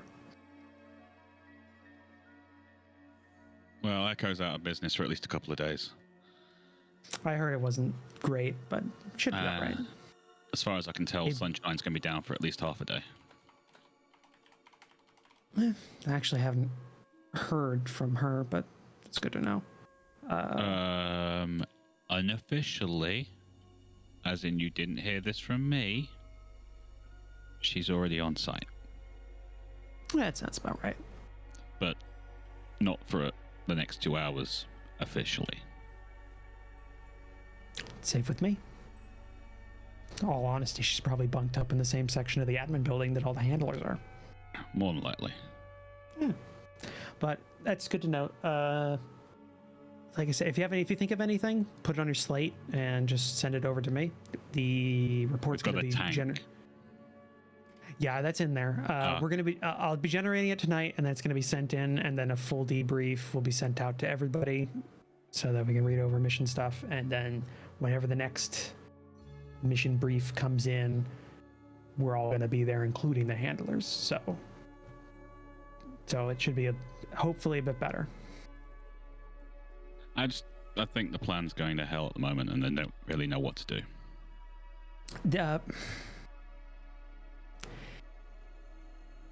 I just want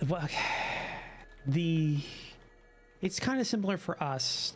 Like if Echo went down to that mech, fully went down, died. I don't necessarily think anybody in the battalion would be sticking around here right now. They'd probably be out there no matter what's happening, trying to look for him and make sure that they took down the one that took down Echo. It's a lot of you want to protect your own, or you want to make sure your own gets, I get that. It's vengeance. So that happens in the Navy too, and those ships are very close. Everything. I had a couple of friends on the third wheel. I'm sorry for that, but honestly, I only know the people on my ship, and honestly, I only know 6 right now, so there you go. You're new. Alright, well, unless you need anything else from me, I'm gonna go around at my people. Yep. Good. I will be in the admin building. If you need anything, again, I'm in your ear all the time. So just always ping me. She gets up and she lugs her bag over her shoulder and starts heading over towards that central admin building where everything's happening. I don't think there's anything else I can do right now. Yeah, I'd say that's pretty good. That's actually I just checked the chat for I just checked the chat. Yes, Midge, that is almost on par. Just a little longer hair. Mm-hmm. But yes, that is pretty damn close. So, God, That's pretty amazing that you got it that close. Either way, yeah. So what I'll say is all of the Ursa, since you're not actually doing what you originally or not staying with Reaper, what is Oleg doing for the day?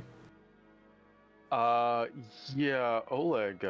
He's not sure how well he'll be able to get any of the stuff he's thinking of getting done because this is kind of a fob, etc. But he's looking for biotechs. Any of the biotechs that are set up here in this position. Specifically not like a doctor or medical staff, but he's looking for somebody who operates on like prosthetics and prostheses, things that are basically like cyberware that is more in function with the body than it is just like a cybernetic replacement. If you ask around, you're pointed in the direction. Nobody would be dedicated directly to that here. As much as there would be people who would be versed in it as necessity, but that'd be more something like on the sick bay on a ship or a facility. But yeah, you'd find somebody that's maybe first in it. He would basically point down to like is there somebody like just a general service technician that would I mean, there's a lot of techs, but if you're looking for somebody that's like versed in like biotech stuff or like that kind of thing, there'd be one of the kind of surgeons in the kind of the aid station would be kind of the person that they send that stuff to. So if you wanted to like catch him on like a smoke break or something like that, you could do so. Then that's who Oleg is looking for. Yeah, no, you ask around. Probably you can even ask around to like Padre, and Padre would probably point them out to you, like let you know whenever they're free. But yeah, so you see like this.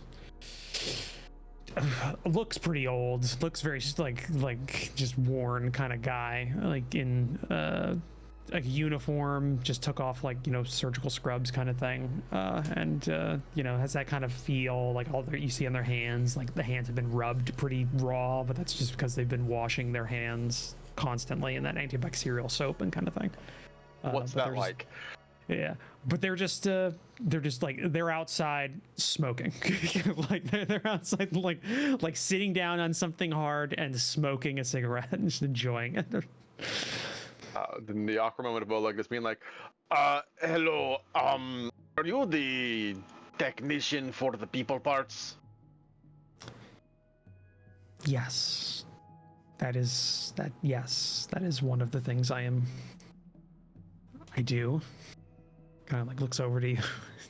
I love that. I'm sorry. No hurry. We can take 20 minutes for you to finish your break. I'm not in a hurry or anything, but I need somebody to look at something. Tell me what it is you have until I finish this cigarette. I need a service done on my neural jack. Oh. Okay. Originally, I was a power suit operator for Bridge Team and worked really well, did super good. But then was supposed to be repurposed for mech combat, and I do not know if it has been serviced to be properly suited to do such thing that this does. Okay. Yes. This isn't gonna be long or anything. Just stay here. I'll be right back. You can finish your cigarette. I am not in a hurry. He's not putting a cigarette down. He's just putting it in his mouth and going like opening a tent flap and going into the tent room. Just like doesn't even stop. Just immediately does that. Just wait here. Just kind of awkwardly looks around, and then we'll just sit down, feel like bad. Like I didn't interrupt his break. No, it's plenty of time all day. Like.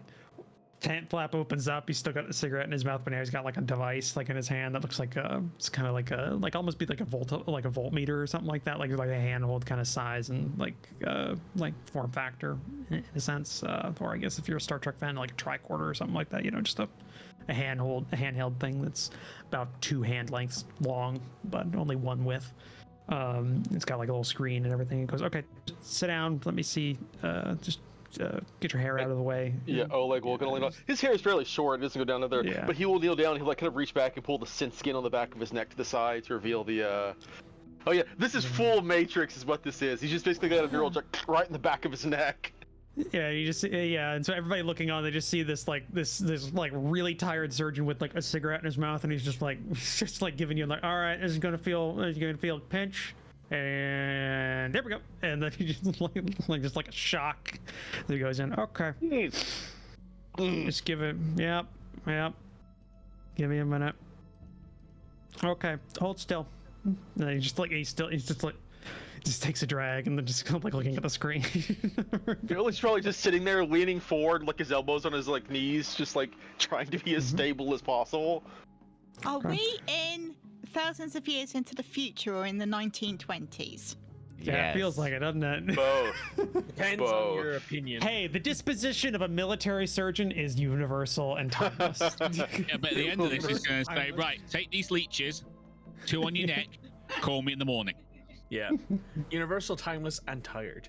Oh, Yeah, yes. Just instead of like the what's it called, the 4 thingies, it's like instead of like black, instead of the 4 humors, there's like instead of black bile, it's like yes, but it's balancing like your 4 techs, and it's just like yes, yeah. It's the cyberpunk thing of humanity. It's like how techno are you? How much chrome do you have? It's just like yeah, your nanites are off. Please take more Yeah. techno leeches. Yeah, there's like crystals that like help balance your pH levels for you. No, now we're pushing it. Okay. Never push it. So, and yeah, he takes a drag and he goes, okay. Firmware looks up to date. It'd be compatible with anything we run. Is there a lot of crossover on? Is there a lot of crossover on like a power soup operation and mech operation? Because I remember piloting Caliban was pretty standard, but not so big. Arms set into position. Yeah, there'd be a lot of it's the same basic, just general control scheme and operating systems. Obviously, the different companies have different ideas around it, but it's a universal jack, which is pretty much most of that stuff's on board. So it just kind of interfaces whatever kind of wetware you've got, and just kind of works. So I'm not seeing anything here. If you and he kind of like little pinch, and he takes it out, and it's like a little shock again, just like doesn't even give you a recount. Yeah, you're an adult. There's nothing I'm spotting. If you're starting to have any issues, just come back here on an emergency when I'm on my shift, and I'll look over you. But just if you're not feeling anything like partial blindness, periphery, like numbing of the peripheral, like limbs, dizziness, bleeding from the neural site, neural jack site, or anything like that, it's nothing I can really do. No, just the standard ones of hungry, a lot, but I don't think that's the neural jack that came before the neural. That was after the neural jack. No, that's not an issue with the neural jack. That's a feature of humanity. Like, I'm just gonna blink at it for a few seconds. Yes, but. And You have been super helpful. He flicks a cigarette. He takes his this neural jack. That's a feature of humanity. Fuck. What? He's gonna scratch the That's back of his true. head. They told me the process was a failure. The people keep telling me it's normal, though. You described, but I'm hungry. Just like, yep, you're alive. Poor Oleg. It must hurt to not have the capacity to understand things why people think there's things wrong with him. That's a lot of that. He doesn't know who else he would talk to about this, and the rest of this he'll just pick up over time.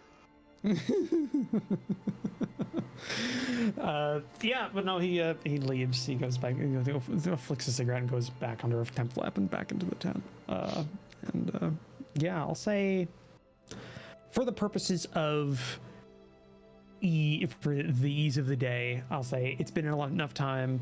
Reaper, you're back. You're able. You start heading back to the base, and you're waved through the guard post to the actual guards at the wall, the gate, and everybody's kind of finished with their I'd say morning.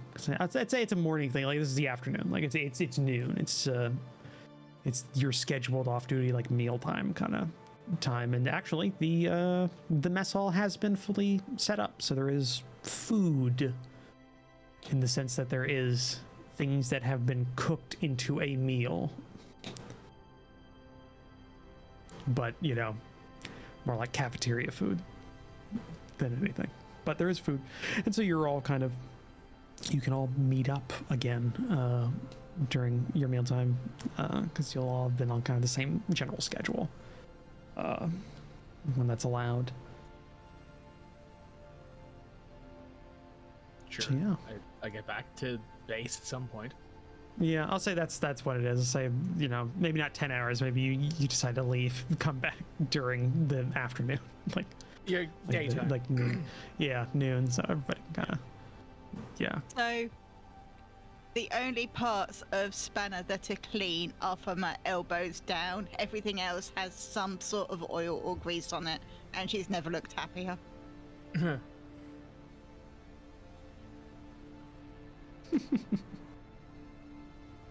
Yeah. So you all get a tray and sit with each other, and you can now update everybody on the various things that you've learned, because some of you have learned things the others haven't been told about or aren't aware of. Reaper's got his intel gathering, that kind of thing. So everybody. Exposition dump. Yeah. Everybody can get that. So, do we think there's another Merc group then? We don't jump to things like that. We just know that the plan didn't go according to what was designed, and the perimeter group got hit from behind.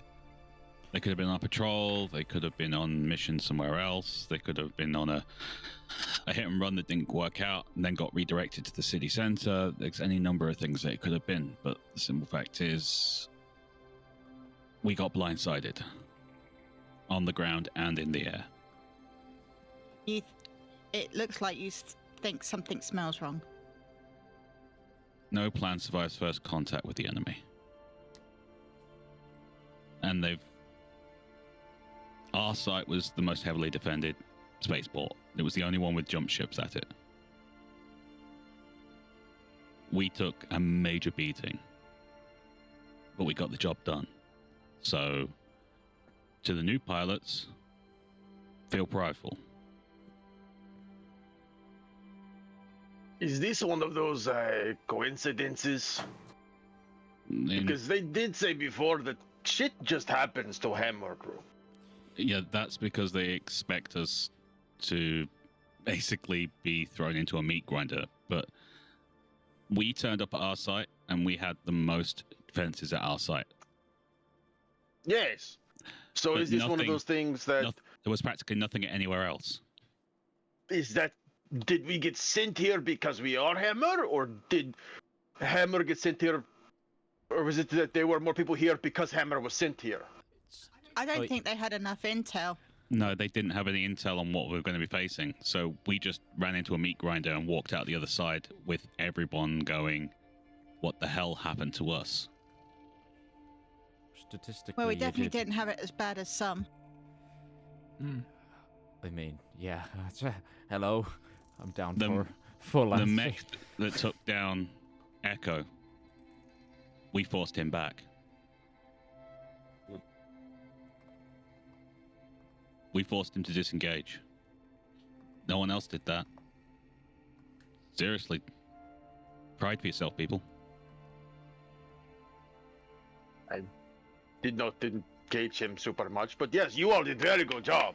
Like a clap. You took out the pump stations and the ships. I'd preferred if you didn't have to use your mech to do that, but you did what you did. And we had a job done, so... You had big problem to deal with. I figured I could handle this. Exactly. So I'm not going to question it. It's just simply, I'd rather have the mech here right now, but you're here. I can replace the mech. We got a lot of time to wait for those 2 mechs to print and mine to get fixed, since mine is tertiary, since it's still functioning. Yeah, well, I expect Sunshine to get her mech first. Mm-hmm. Other mechs, of course, It takes longer to print one when you need to print the whole thing.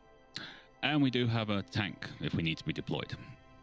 Well, let's hope it doesn't come to that, huh? Oh, I Reaper? don't know how good that would be in mech. Or tank, sorry. After dinner, want a word. Okay.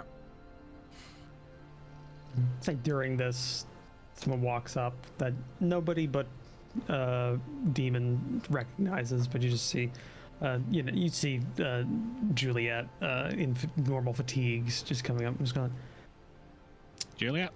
"Is there a seat available here?" And you see hey. she's got a name tag and everything.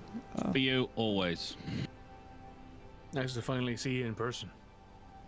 Yeah, it's different than just seeing your profile picture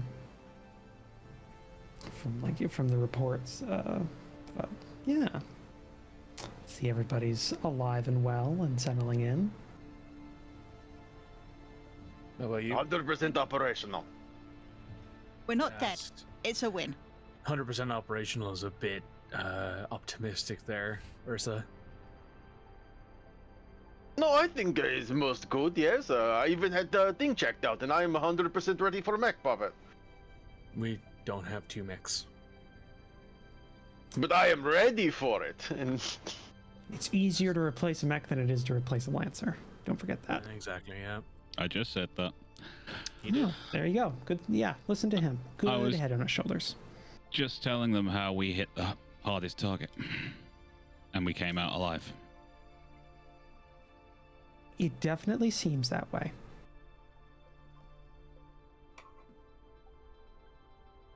Sucks Having for an Echo. extra body for along the way as well helped. Yeah. Yeah, probably not the way you want. He No. would want to be a part of the group, but. So. Has that been official? Padre been assigned to Hammer?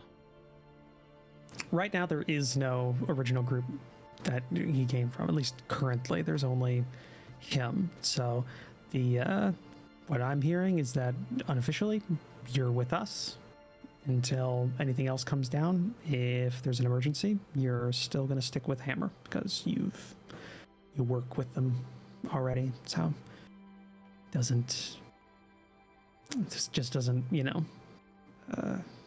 gum anything up. I'm sure there's things being done in the background. We don't leave people behind, so they'll figure it out. It's a big city. Yeah, I would like to know as well, because the handler for your group was still on board the ship as well. So they're somewhere out there too. It's a big city with a lot of area to cover. We'll get they'll find him eventually. Yeah, and it's getting more and more friendly by the hour, at least in terms of what we control. So Well, there's a few things I spotted when I did a bit of, not recce, I suppose, but just observation. There's some mechs out there. I spotted a swallowtail. Those things aren't fun to fight. Not too sure what the other one was. It was a short, stocky thing, but can't dissuade any of them, it seems. a group of 4 mechs was spotted coming into the city. So if they're connected with our friend Blackjack, then maybe they're a part of that group, or they could just be a part of the local defense force.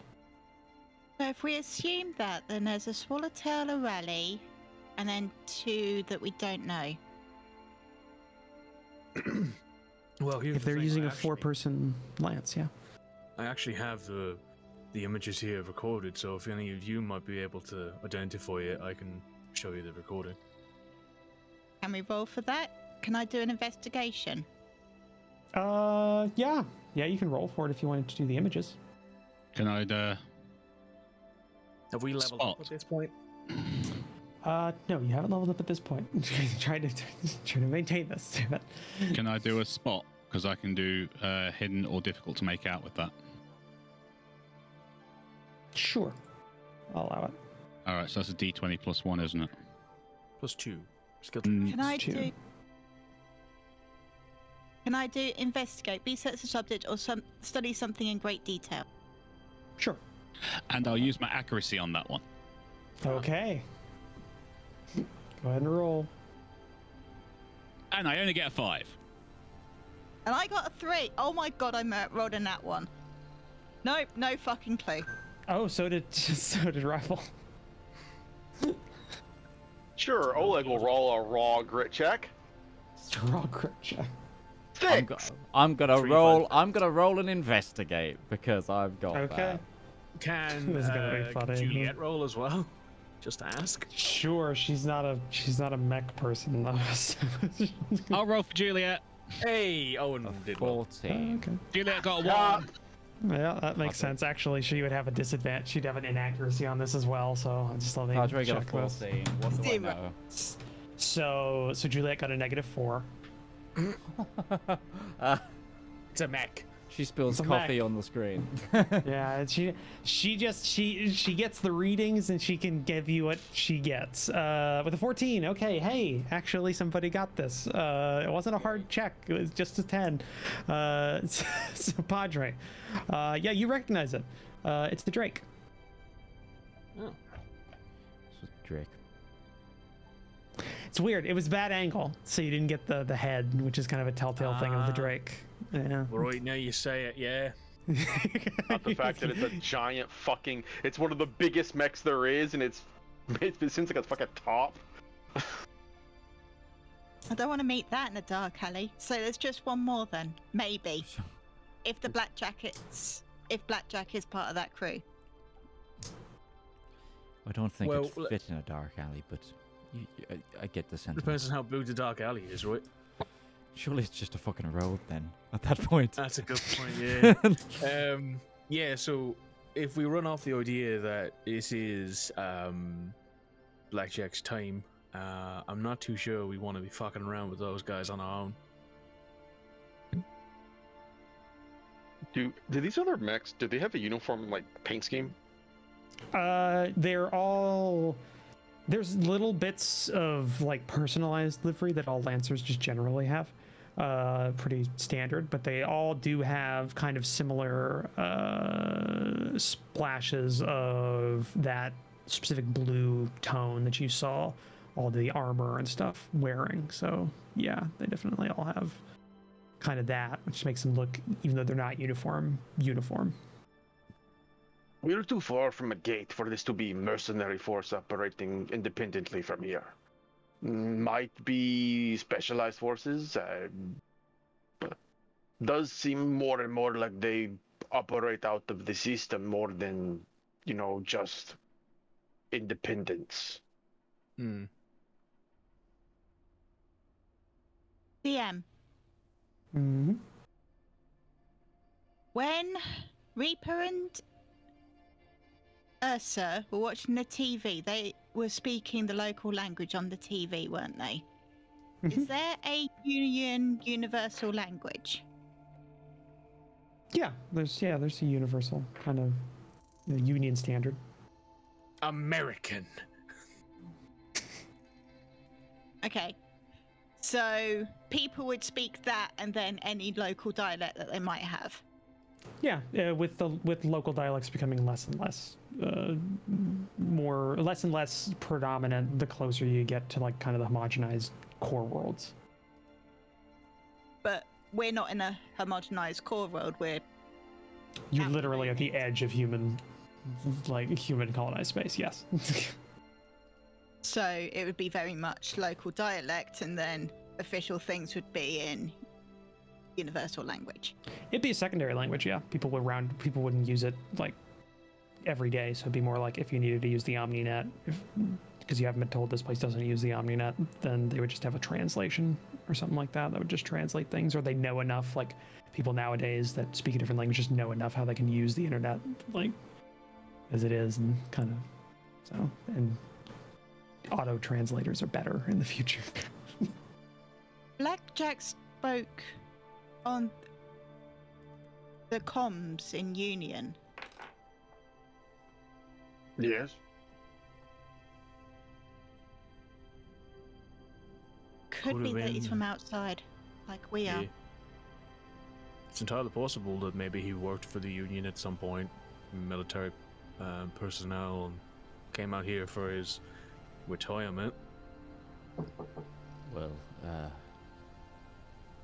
from what you were saying about the TV, but whatever the broadcast was, they were saying that the oppressors were back, so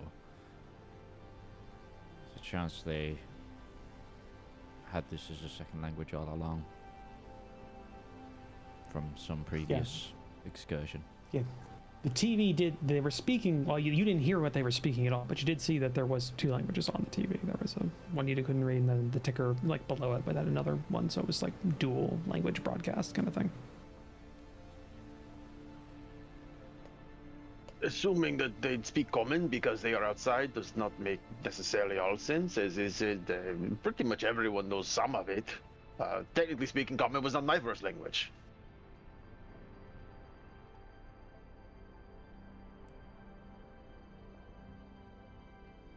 And when you are going to engage with somebody that you are dealing with, you typically start with common because everybody understands it, unless you know they speak your language. And I would not assume invaders to a homeworld would speak the language I speak. No, fair, and I've got my home language, but I haven't used it in years.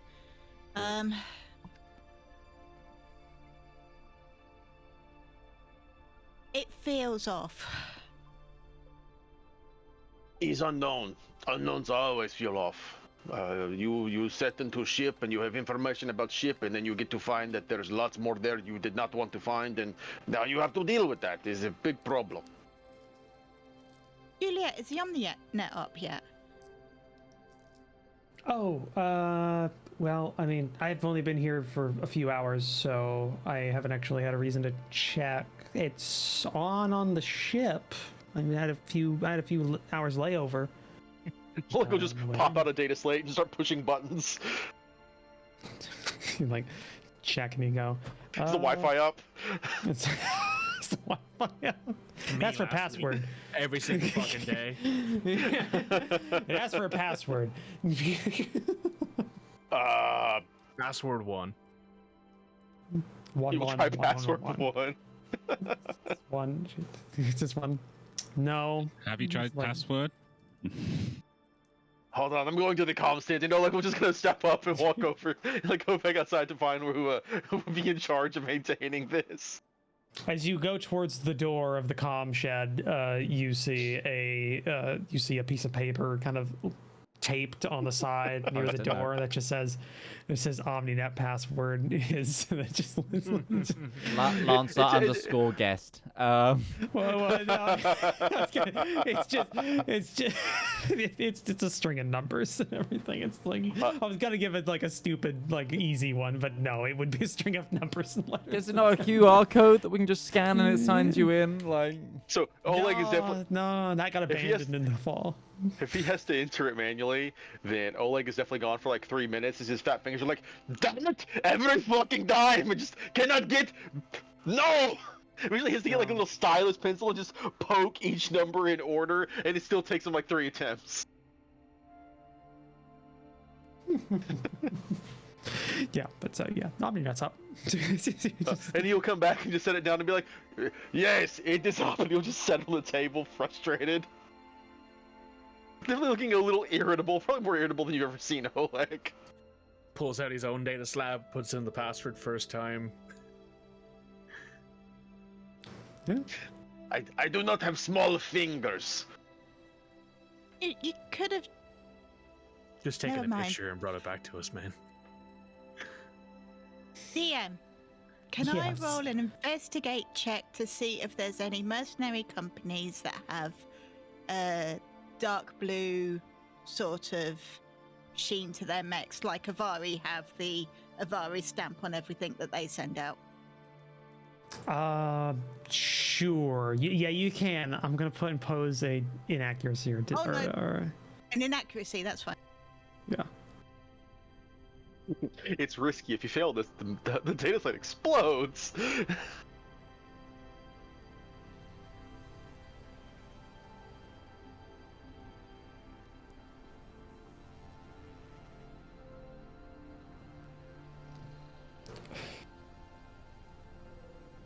pretty good. That's a 15. I was gonna say you either got a really big one, but you actually just roll a 1 on the disadvantage, so it only took 1 off the one. So it would have been a 16. But yeah, 15. Cool. Yeah, you check. You look through, just kind of generally like searching through some of the OmniNet directories and that kind of thing. I'd say you don't find anything that really like matches, like as in like, oh, this blue color scheme is associated with this mech or anything like that. What you do get, I think, at a certain point is you do figure out by looking up a couple of things and kind of like following. I will give you some information on here.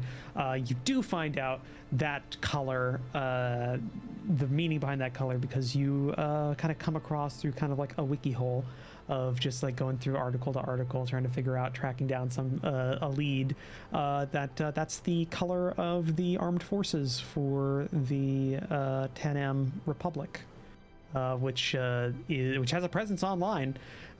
So like they're still like they have like a, you know, there's a planet, there's a website for the government, and like they're in the planet and everything. There's a trade, there's like a, you know, a tourism board and things like that. You're just kind of, so you're able to find out some things about them there. Okay. Maybe my off feeling was a bit off. And I'll show them what I found.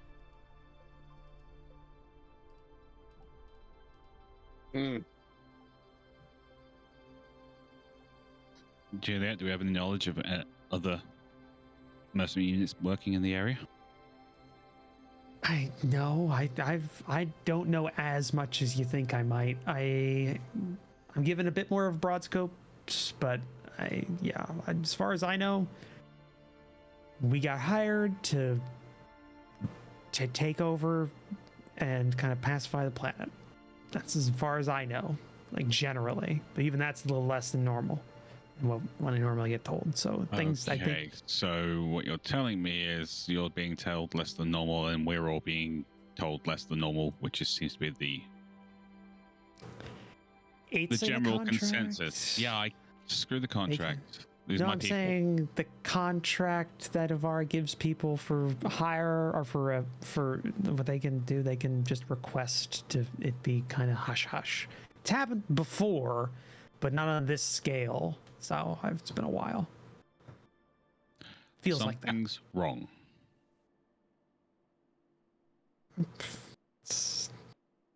Things definitely aren't great. It's not just me that's noticed it. Other units have said the same. Well, I'm not going to tell you I don't either.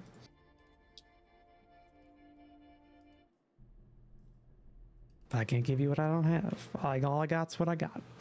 And all I know is that we should have more ships above us right now, which should help us push out, give us more of an orbital kind of coverage, but we don't have that right now. Which means things are slower, and we had more casualties than we expected, which makes people a little bit more skittish.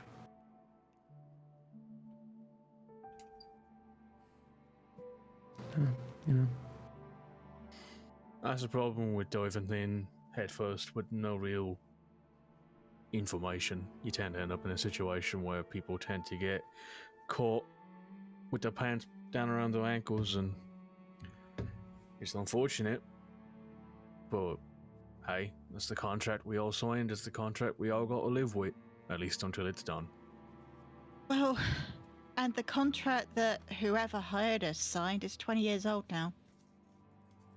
Give or take, yeah. Yes, I was wondering, do we know why we were told to come here and fight with this planet? No. I don't want to know that, Oleg, because that's just going to make me leave.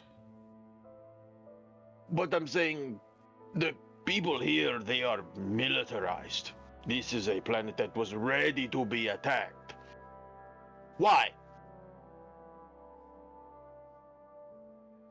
Well, you saw the dude talking on the TV earlier as well. You saw that. You saw him talking about the tyrants coming back. Don't think I need to say much more there. So this is just a system fighting for its own independence? For good or for worse, does not really matter on that end, but... I guess this is something I will check with you, Roach. Is it normal for systems to fight to be separated from the Union? Is it a common occurrence? I mean, one, that would assume that they were already a part of Union, at least officially, because there are a lot of breakaways, because Second Committee was very fascist with their Very kind of uncool. takeover. Yeah, with the kind of rim of settled space, and Third Committee is very hands-offish to the outer kind of reaches of settled space, the rim. So there's a lot of independent systems kind of on the edge, and there's even some independent multi-star system powers. Kark and Trade Baronies are technically an autonomous state within Union, but are obsequent just independent, and they're just like they're one of the oldest ones. This could go either way.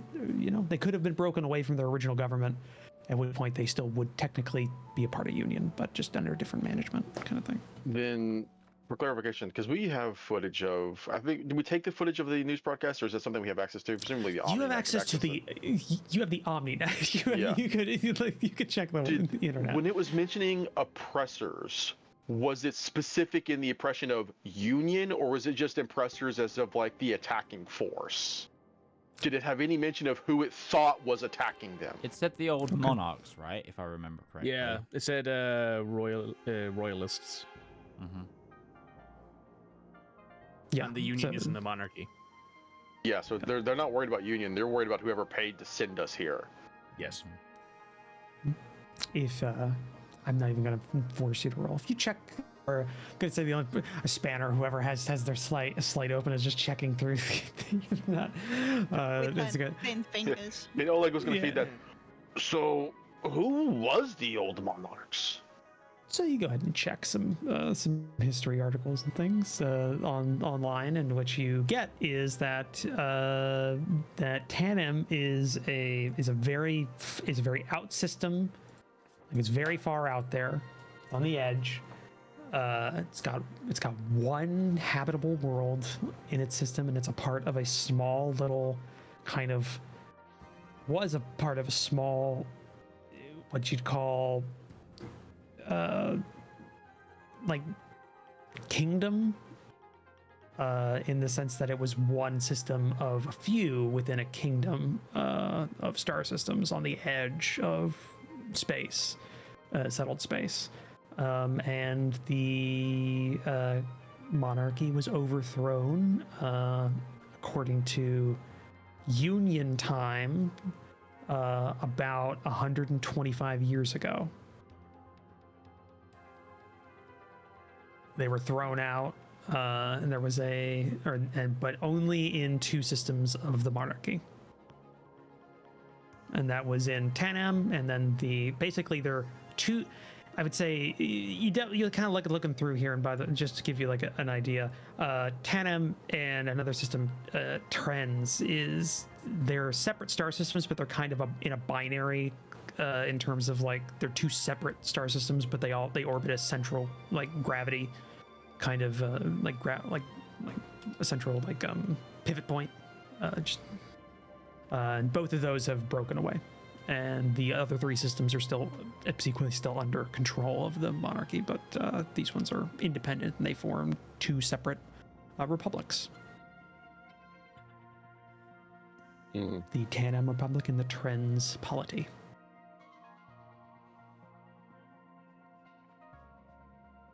And is there anything happening on the trends polity now? Sorry, you broke up that Is there whole middle anything section. happening on the trends polity now that is similar to what we're doing here? I'll say this. With the OmniNet, it's not exactly like the internet in the sense that you're not getting live streams or like up-to-date things. It's more like it's not a thing where it's like still got to travel at light speed. Well, no, actually, that's the thing about the OmniNet. It doesn't travel at light speed. It travels out It travels out of like instantaneously. But I'm saying is, yeah, but I'm saying it's not. It wouldn't be something that's like that. You wouldn't necessarily get out system stuff, but like up to the day kind of thing. It's more like that's internal, and then things that are external go through kind of central kind of points that are then put out into the OmniNet kind of thing. So you wouldn't get that kind of thing. You get local news from your local connection, then you get the OmniNet news kind of thing. You know what I'm getting at? Like 2 tiers there. So nothing from trends that you know of, at least from the last 6 months or anything like that you're looking back. At least news out here, but that's not really like a big thing either. Like a lot of these are just like general news articles or general like reports, or actually you'd probably get this from like financial reports. If you're looking around, that would be the thing that would want to keep up to date with like the goings on of like various different powers, because then it's going to change trade contracts and things like that. But yeah, no, that's what you get, is that the monarchy was overthrown in these 2 systems in this little kingdom out in the edge of space, and you're currently on Tanam Prime, which is the capital of the Tanam Republic. This place has been settled like this for over 100 years. And now we're coming here? And we were sent here 20 years ago, which is 80 years, so 100 years after? Something's weird. What's changed? Or have they just decided, oh, we want our system back? Rebellion can be messy. People die, figures disappear.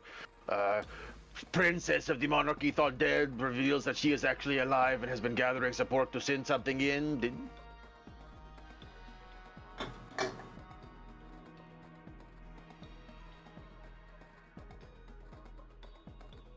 A resource. More than likely, it's because there's something here they want. Or it just came out of the ground. They found it recently or something. Like most things, really.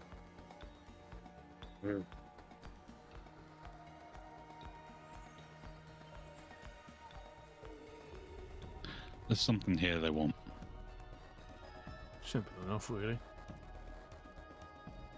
And we're the fortunate, unfortunate people who've been paid to do it for them. But they didn't expect it to be this hard. No. And if what Spanner's found is right, then we've got another company here probably wanting the same thing, that's maybe made a deal to help defend. They were in They the were military. good. They were in their military colours. They're not a mercenary company. Yeah, that's what you did work out, is that they're wearing the colors of the military. This is basically like an elite special unit.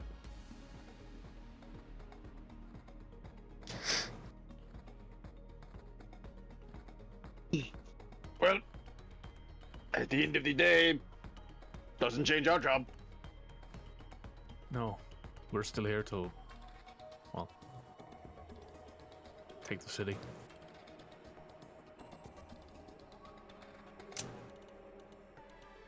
Yep. Juliet, maybe you know something about this. You've worked with AMS for some time, yes? Yeah, also, you can just use my actual name outside of the radio. It does get a little weird. I know it works because of because of the ship's call sign kind of thing, but that's... Juliet's not your name? No. No, it's not. Because that's... No, it's not. I am so sorry. Was there introductions? Did I miss them? I zone out sometimes. I apologize. I was waiting, honestly. I didn't want to break up the whole conversation. It seemed like you were It all... would be very funny if your name was actually Juliet. Yeah, I've been told that. No, it's Grace. Grace! I am And so then you also sorry, see Grace. she has a name tag. It says Reyes. So that's like her last name on her like fatigues. Okay, so your name's Grace. Grace Reyes. Grace, yes, Okay. Grace. So, Juliet, do you have an answer for Ursa? That's fine too. What was it you were asking, Ursa? Sorry, what was that? Did you say that? Ask one more time. Her name is Grace Reyes. Yes. Okay, her lance, of course, will be Gracias. Probably. Well, that's no, because no, it would be military, so that totally would fly in the military. But I was gonna say that's like, oh no, you can't say that. But yeah, no, that would. Military, they would totally say. Yeah, it would totally work. What were you at? What was Ursa asking? What was the question that he posed? You've been here. You've probably been intel and Overwatch for several squadrons of mech pilots. I was going to ask.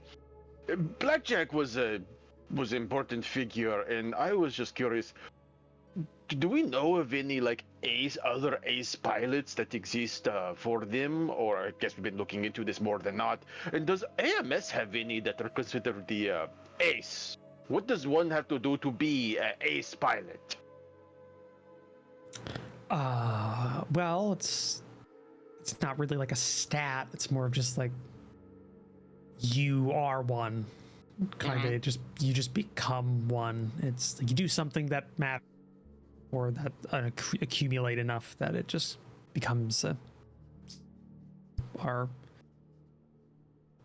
people will tell you don't get to declare yourself an ace. People call you an ace is kind of the at least that's the vibe that gets around here from what I get. Because if it's like a kill count, then it probably like, I mean, you've got Sunshine's been around for a long time. She kind of worked her way up, so she would probably be up there. Low Pass is up there too. But I don't think either of them are called ace pilots. But then again, they're also, XOCO of the Lancer. I was just contingent. curious. No, it's just kind of it is what that. We don't even know if this Blackjack's an ace. Just be a particularly good pilot. I will keep this in mind. I don't want to be one of those people who is like, oh, being an ace is a frame of mind, but it kind of is just a frame of mind.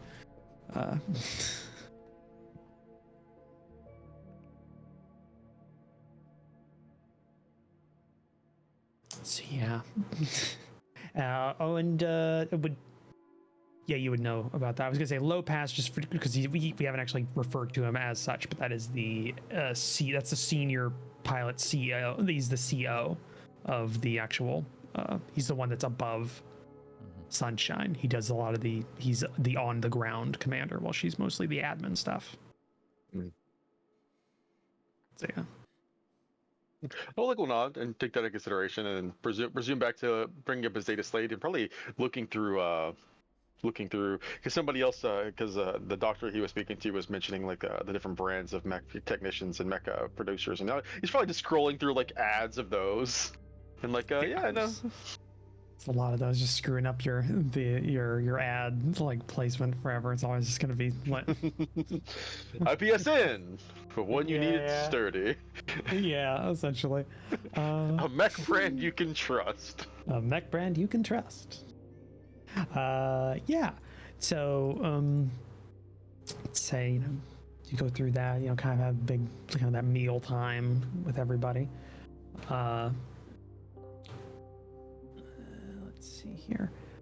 You can definitely like I think at this point I just want to know, because there's a system in the game called downtime, which is funny enough downtime, which unique and innovative even. It's yeah but essentially it is what you can list from a set number of things you want to do during downtime, and they can give you stuff.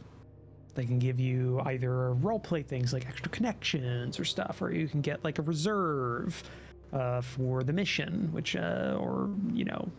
extra mech like mech equipment and gear, resources, tactical advantages, those kinds of things you would get from downtime actions.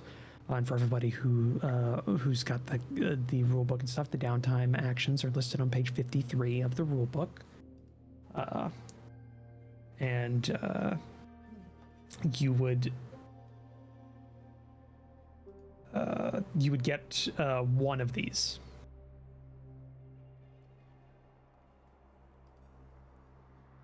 Per person. Got it, babe. Do you want me to send you a print screen? Yep. One of these per person, so each of you could do a different thing if you would like to, or however you want to. This would be more of a structured time, kind of long-term thing. We could even include, like, this is stuff you've been doing up to this point as well. Like, it's something that's been happening. Some things might be something you can do, some things not, but you just let me know. And I want to just know what your downtime is for this. This will be what you're doing until your next mission.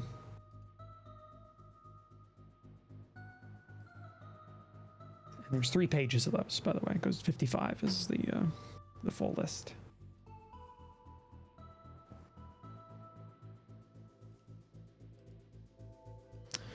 But I'll say, throughout the rest of the day, as you're kind of going through, just more, kind of give you an idea of what's going on. More things like get shuffled out or shuffled back in through the maintenance area. The rest of Sunshine's team kind of rolls in. Well, not her team. The rest of the team Sunshine is in, kind of rolls in eventually, and sets up. So you see like your actual CO kind of walk in with the other 2 of their team. Yeah, page 50 of the PDF, I guess, is the actual one. For some PDF viewers. I know what Oleg's going to do during this downtime. He's going to pull up the local language and see if he can't just start learning like key phrases and keywords that might help him understand it in a pinch. Okay. What is that? I believe that would be I believe we could call it like get focused.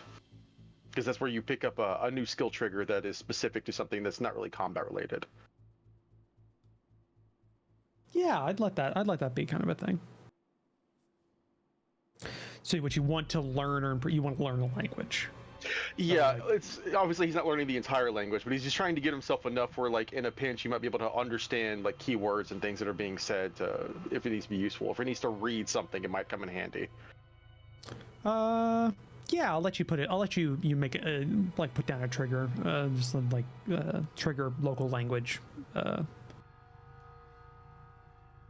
read, understand, or interpret the local language. All right. Yeah. You still have to roll, and yeah, that makes sense because you still have to roll it to like. Yeah. Because you It's don't just actually. basically you would have a +2 to try and understand it rather than just a straight grit roll. Yeah.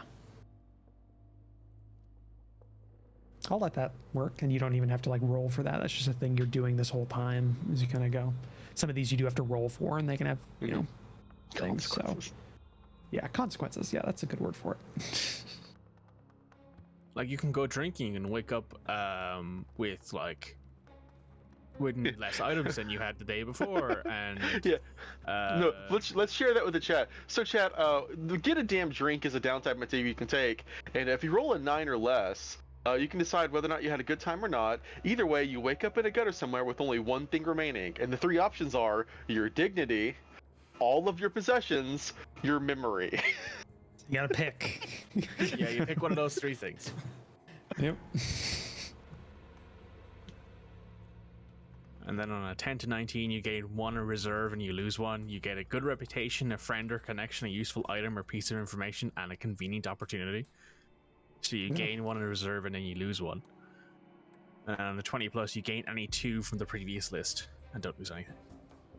Yeah, that's it. That one's more of a gamble. That's a big gamble. Yeah, it's even the success, anything. If you don't crit, that's still a gamble because that means you lose something. Still, you have to lose something because you're getting drunk and and you've been an ass or something like that. Yeah, someone didn't like the joke you made. Yeah, that kind of thing. That would also, the get a damn drink thing might be something I'd limit at this very point in time because there wouldn't be a physical way really for you to get drunk right now. Yeah, there's no watering hole. At least there might be some things you could do, but that'd be like its own thing to try and get yourself some booze. True. Actually, I think because of the ration pack, I can technically have them, but I'm saying that's mostly food because just makes sense. Somebody's just trying to ferment one of the nutrition cubes, like in the like somewhere. Just like, come on, like in water. Please give me some booze. Please. So I'm thinking I'm probably gonna go with the tactical advantages. If I can roll on that table. Well, it's not. It's you do something, and then you would get a reserve that could be one of those 3 charts. Right. So I don't know what I would do. Yeah, it's kind of how it would go. This could be something that you could like think over in the intervening time until next session, if you would like to. So don't like I think feel like you absolutely have to now. Get connected works considering everything that I've been doing so far. So I think I just want to further connections with like a start now that I've been doing a lot with the medical stuff, to start talking to like the actual surgeons and those people, because one thing that we could always probably do with eventually is more medical supplies, and those can get real squiffy real fast. So if we've got access to them later on once we've used them, might be useful. Okay. I'll say throughout the time you can do that. So so your contact is who, the surgeon, the lead surgeon? Chief, whoever's in charge of the trauma center here. Okay. Yeah, lead, like chief physician. Yeah. Yeah, go ahead and roll. It's a flat D20 roll. Flat D20 roll. You want me to roll in the... Yes, please roll it in there just so I can make sure that everything's good. I just know it. 14. 14 is actually pretty good. 14 for the get connected. On a 10 or 19, your contact will help you, but you've got to do a favor or make good on a promise afterwards. If you don't follow through, treat the result as 9 or less. So you can put down somewhere that you have a reserve. You've got a reserve of. You can use your contacts, resources, or aid as reserves for the next mission. So, but you don't necessarily doesn't need to be the next mission. You can just have that like in your back pocket. But you got a connection with the chief surgeon. So that's good. Yes, Spanner. I'd like to get focused, please. Get focused. What did you want to get focused? What's your skill trigger? Or what's the thing you're wanting to list here? Want to improve? You remember also with the get focused, you can improve a trigger you already have.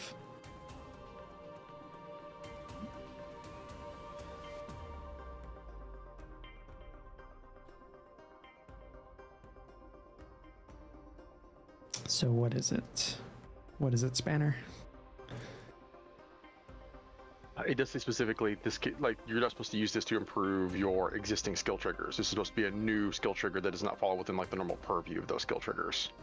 But then you can use Get Focus to improve that skill trigger. Yeah.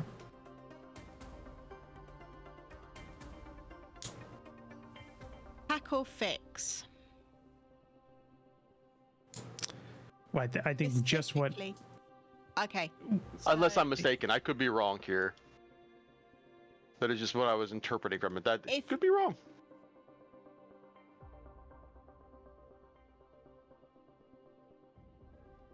No, you know what?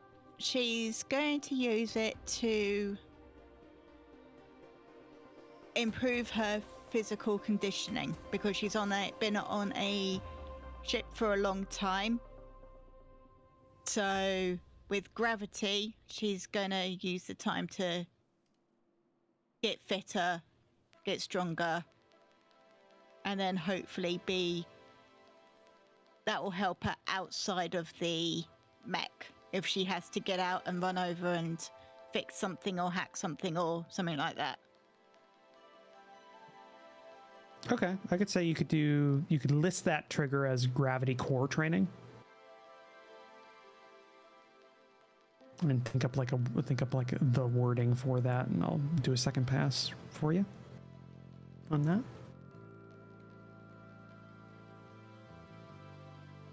yeah, you don't have to do it right now if you don't want to. You can just think on the list and tell me next time for the session. But yeah, I'll say with the rest of the day, you know, you just kind of you're going through. Juliet kind of gives you your last like, you know, thumbs up, thumbs down, any other things for the report.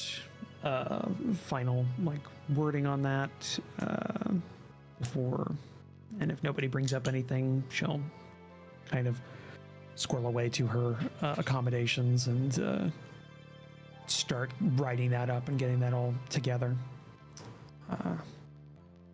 And periodically throughout the day, like I said, things are still moving along at a good clip of just, you know, units getting rotated in and out. Lancers are more so staying.